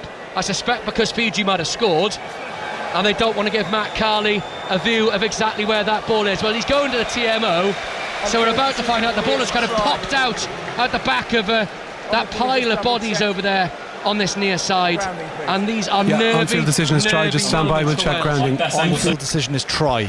So there has to be clear evidence here that Fiji have not scored, and if they haven't scored, Semi Radradra is going to be absolutely seething. First angle coming up. There was nobody in front of him. They could have thrown they could have put the ball on a pigeon and got the ball to him, and he scored. Fiji, for all that running rugby, had a huge overlap. So many men free on the far side. They didn't use it, and is this a try? We're looking now, on-field decision try. When you can't see the ball is, it's the former Dragons prop, actually, Ndonge. One more angle. That is probably a try, isn't it? So that's what I'm saying, is there has to be conclusive evidence to say that there is no try because a try has been scored as far as Matthew Carley is aware, and we cannot see that will show here it, so on the screen whether the ball has not been grounded, which means it's a try. I don't know if I explained that very well for our listeners at home. Clear as. And we had the Fiji play there as a knee on the tell you what, if this is a try, we are in for an absolute treat in these final 3 minutes. And my prediction that Wales were home and hosed on 65 let's minutes just play is that back through and we'll have a look at that. will have soured like milk. Well, it's what we were saying. Fiji, New Zealand, not many other teams. Australia at times have got this ability to just score. France and Fiji have proved this in France. So and we think this is a try. We think this gives it a really nervy 3.5 final minutes for Wales. Okay. Penalty for double movement, I think. Oh, that is a huge call. That is a huge call from Matt Carley. He's explaining to Wasaya Nayatalebu, the Fiji captain, who looks aghast that it was a double movement from the Fiji forward, which you can't do. If it's a ground and tackled, you can't move again and go over the try line. I have to confess, it didn't look like a double movement to me. It looked like he was over. Fiji have a penalty anyway, so the try still might come. A try still might come. But from looking at the prospect of 32-28 with the conversion, Fiji with 3.5 minutes to go are still pegged back at 32-21. And I tell you what, that's a let-off for Wales. Will Rowland's no-arm tackle in the first half when the props spilled the ball going over the line. Aroni Mawi was a let-off for Wales. It was. And they are riding their luck a little bit here at the end. Wales, come on! God, there's an Octron lies in this one at the end. Wales, as you want to say, home and dry. Wales looked home and dry after 65 minutes. They did. But Fiji have hit back. And you just wonder, without the try there, where the time is ebbing away. George North has gone onto the flank for Wales. Remember, they're a man down at scrum time. Aaron Wainwright off because Corey Domachowski, the prop, is in the bin. So full complement of front row forward. 17.5 stone of George North. Can't add much to that. Welsh scrum. Fiji another penalty as Wales collapse. Decision. And Fiji went the wrong way and are snaffled at the back. They knew the penalty advantage was coming, but they spurned a couple of opportunities to go the obvious way, where there are men in space of Fiji. That might cost them. The referee's decisions might cost them. It's a penalty, and I think this has to be a card. This has to be another card for Wales, given the number of infringements. Or is Matt Carley being very, very lenient? I mean, that's another, what's that, the third final warning, which doesn't make sense, I know, but that kind of explains where we are with it. Yeah. So tap and go from Fiji. Oh, great tackle from Wales. Absolutely chopped them off at the knees, and Fiji stayed 4 metres short. They have to score now. 2 and a bit minutes to go. In go all the Fiji forwards. They're just going to keep it tight, I think. They fancy it up front. They're over again. They scored. There's a penalty coming, and somewhere amongst that glut of bodies, Fiji have scored. They are sprinting, absolutely sprinting back to the halfway line. It's Nayatalebu, the captain, who's emerged with the ball. Surely he wasn't the one who scored the try. There are about 13 Fijian bodies in there. One of them has scored the try. It's actually, in the grand scheme of things, pretty irrelevant who did, because Fiji are right back in it. Wales 32, Fiji 26. 2 minutes to go and a conversion to come. Yeah, and I wouldn't be taking my time if I was Fiji over this conversion, because the quicker they can get this ball back in play, the more chance they've got of going the length. They've already got a losing bonus point by being closer than 7 or being within 7. They've already got a bonus point from scoring the 4 tries. So they... Oh, the conversion's over. He's missed it. Again, for all the world, like it was going to go over, and he's missed it. So it's 32-26. Fiji need a converted try. And arguably, Fiji have wasted 30 seconds of valuable time there by taking the conversion, whether it's just to run back and decide, drop kick it and give it another go. Some real tactical oddities in this game. Wales deciding to run it in the first half on multiple occasions from their own 22. They almost got caught out. Fiji, of all people, not moving the ball wide when they had acres of space, and then taking an eternity over the conversion when really they need more points on the board. And those decisions. No yellow for Will Rowlands. Only the 1 yellow for Wales, despite repeated infringements, and that disallowed try because of a double movement. Fiji have kicked. Why have they kicked with a minute to go? They put it down Liam Williams' throat. Williams hoists it back. Wales just need now to stay in the Fiji half. Williams has made a mistake out on the full. So Fiji get an attacking line out. 40 seconds to go. 32-26. Dan Biggar on the bench, head in hands on Wales' 10-metre line, near side. Do you know this would be a shock? Let's call it for what it is. Historically, this would be a shock.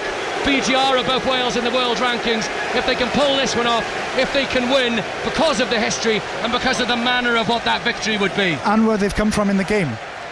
They've been dead and buried with 15 minutes to go in this game as they win the ball off the top of the line out. Here we go. Do. It was Ndonge, the former Dragons prop, played in Wales, who got that 4th try for Fiji, the crucial try, and they've really got the bit between the teeth now, the Fijians. We are into the red. They have to score in this passage of play. They have to convert it if they score that try. Relentless stuff from the Fijians. Credit to them for just finding this inner strength, this resolve to fight back after Wales are comfortable. 32-14 up with 15 minutes to go. It's 32-26. Fiji now spread the ball wide. Huge, what a bump off from Tuisova in midfield on Nick Tompkins. It's another huge hit, this time from Botia. Welsh defenders sprawling all over the place. They're using the big men. They're spreading it. They're playing it last to their strengths, the Fijians. Wales have to hang on. They have to defend. They've worked an overlap on the far side. Randrada. Can Lewis Rees-Zammit get back? Excellent tackle on the right winger, Rawaltumanda. But Fiji have it inside the Wales 22. Up come Wales in defence. If they score, they've got to keep them out wide, Wales. They cannot allow them the conversion. Dylan Lewis, half chance of a turnover. Breathless finish here in Bordeaux. Again, the big bump off from Fiji. Numbers on this right-hand side for the Fijians. Botia took it on. Couldn't quite get past a despairing Welsh tackle. It was a 2-on-1. Another one spurned by Fiji. Wales hanging on by a thread. They lead by 6. Fiji needs 7, and it's still Fijian ball. The crowd on their feet, the Fijians, the French, the Welsh fans too. The Welsh fans desperately imploring their team to hold on. It's been a heck of a game here in Bordeaux, and it's a finish to match as well, as Wales up quickly in defence. Tommy Reffel, crucial tackle. Fiji lose a couple of perhaps vital yards, but numbers out wide. The long pass, acres of space, and they've dropped it. They've dropped it with the line at his mercy of all people.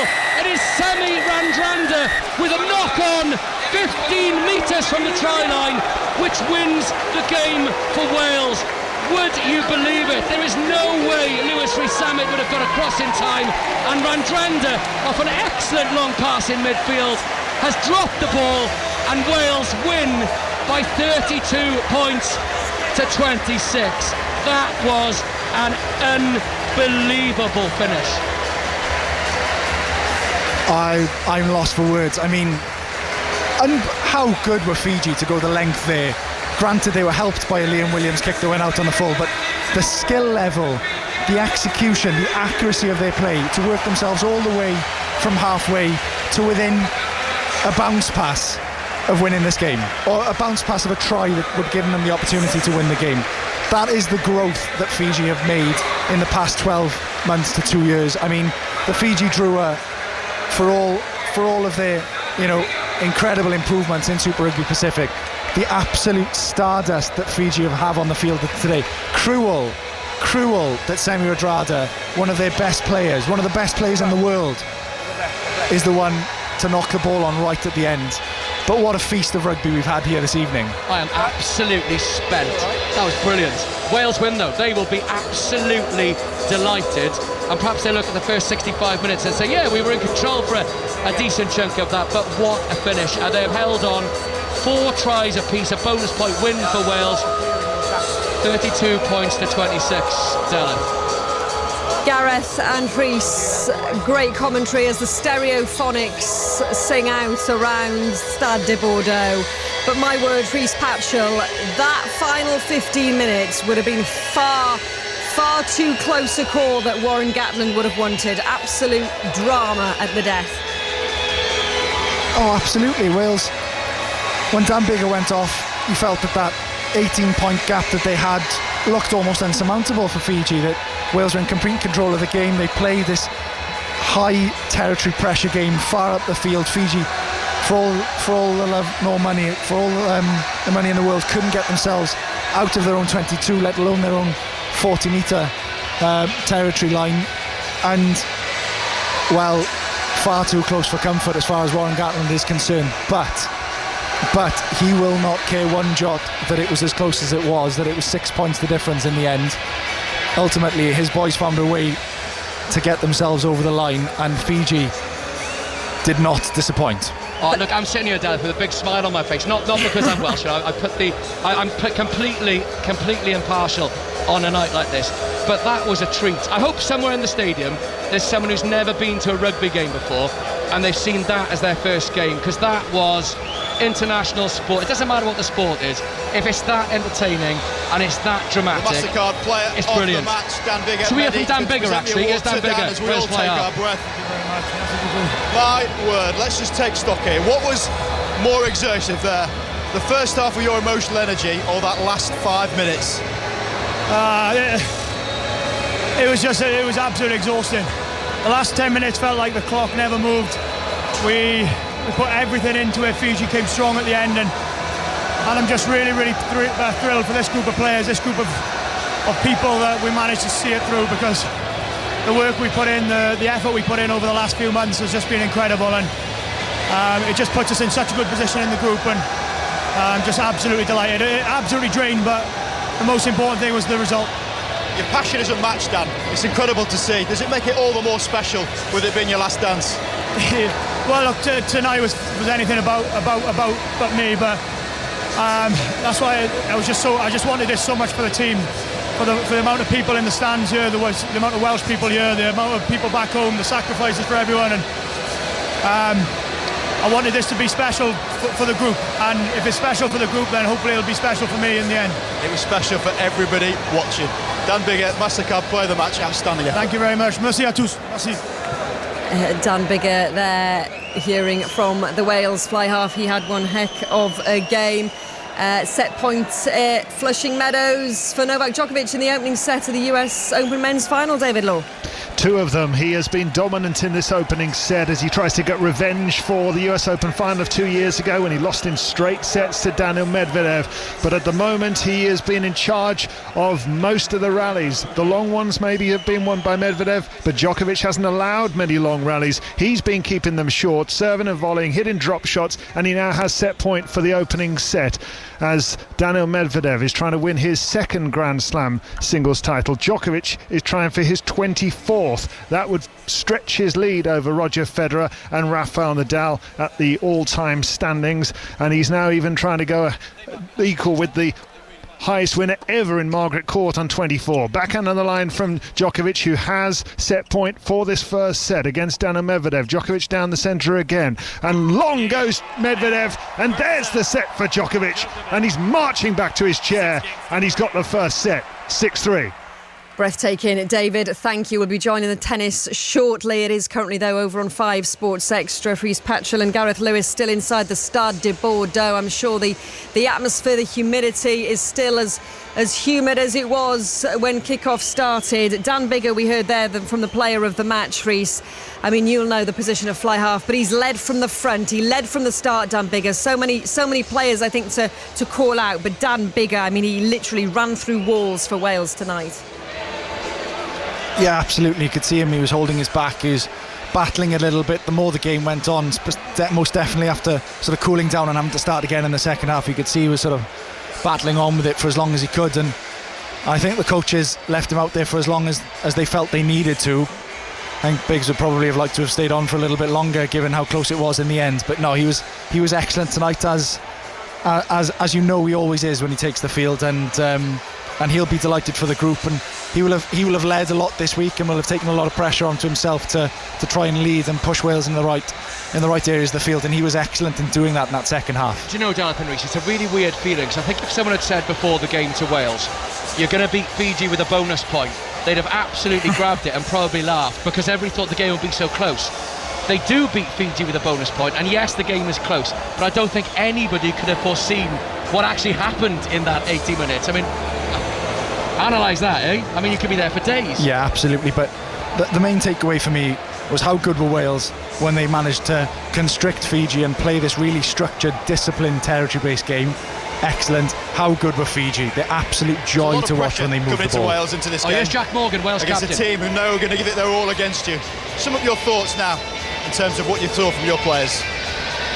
Yeah, I thought it was a great game. We dug in deep in our first half. Our discipline let us down in a couple of areas, and they let Fiji into the game. And full credit to Fiji when they are ball in hand. They put a lot of pressure on us. But fairness, the boys dug deep, especially in our defence, a whole lot at the end. And for a man that tackles in his kitchen, a defensive display that got you in over 250 of them gives a sense of the pride of the defensive effort from you guys there. Yeah, we can take a lot of pride in that, especially in our defence. In offensive boys, they dug in deep and we stuck together. We knew they would just keep on coming and we would just keep on defending and work hard for each other. And in all fairness, that's what we did, and we come out the end. Warren Gatland speaks about something special within you guys. Have we seen a bit of it there? Yeah, definitely. I think so. It's like we said about defence. We just that mentality of never giving up, always working hard for each other. I think we've been through some couple of camps and some tough training over the last few weeks, and it's really brought the group close. And as I showed, when it got tough, the boys dug in deep and really stuck out in. Well done to them, and well done to you for your leadership. Thank you very much, Jack. Thank you very much. Wales captain Jack Morgan on the pitch there. Reece, I suppose there's no denying it. Wales will know they've been in a battle. I'm sure they'll be feeling somewhat relieved inside the dressing room right now. But what will this do for them now moving forward? It'll be massive. To any competition or any tournament, to win your first game is absolutely huge. You lose that and you're on the back foot, and you know that you have to win all the other ones. Australia now is not a free hit, not by any stretch of the imagination, but it means that Wales know that they've got the first hurdle done and dusted. I mean, did he say 250 tackles there, Rob Vickerman, in that interview?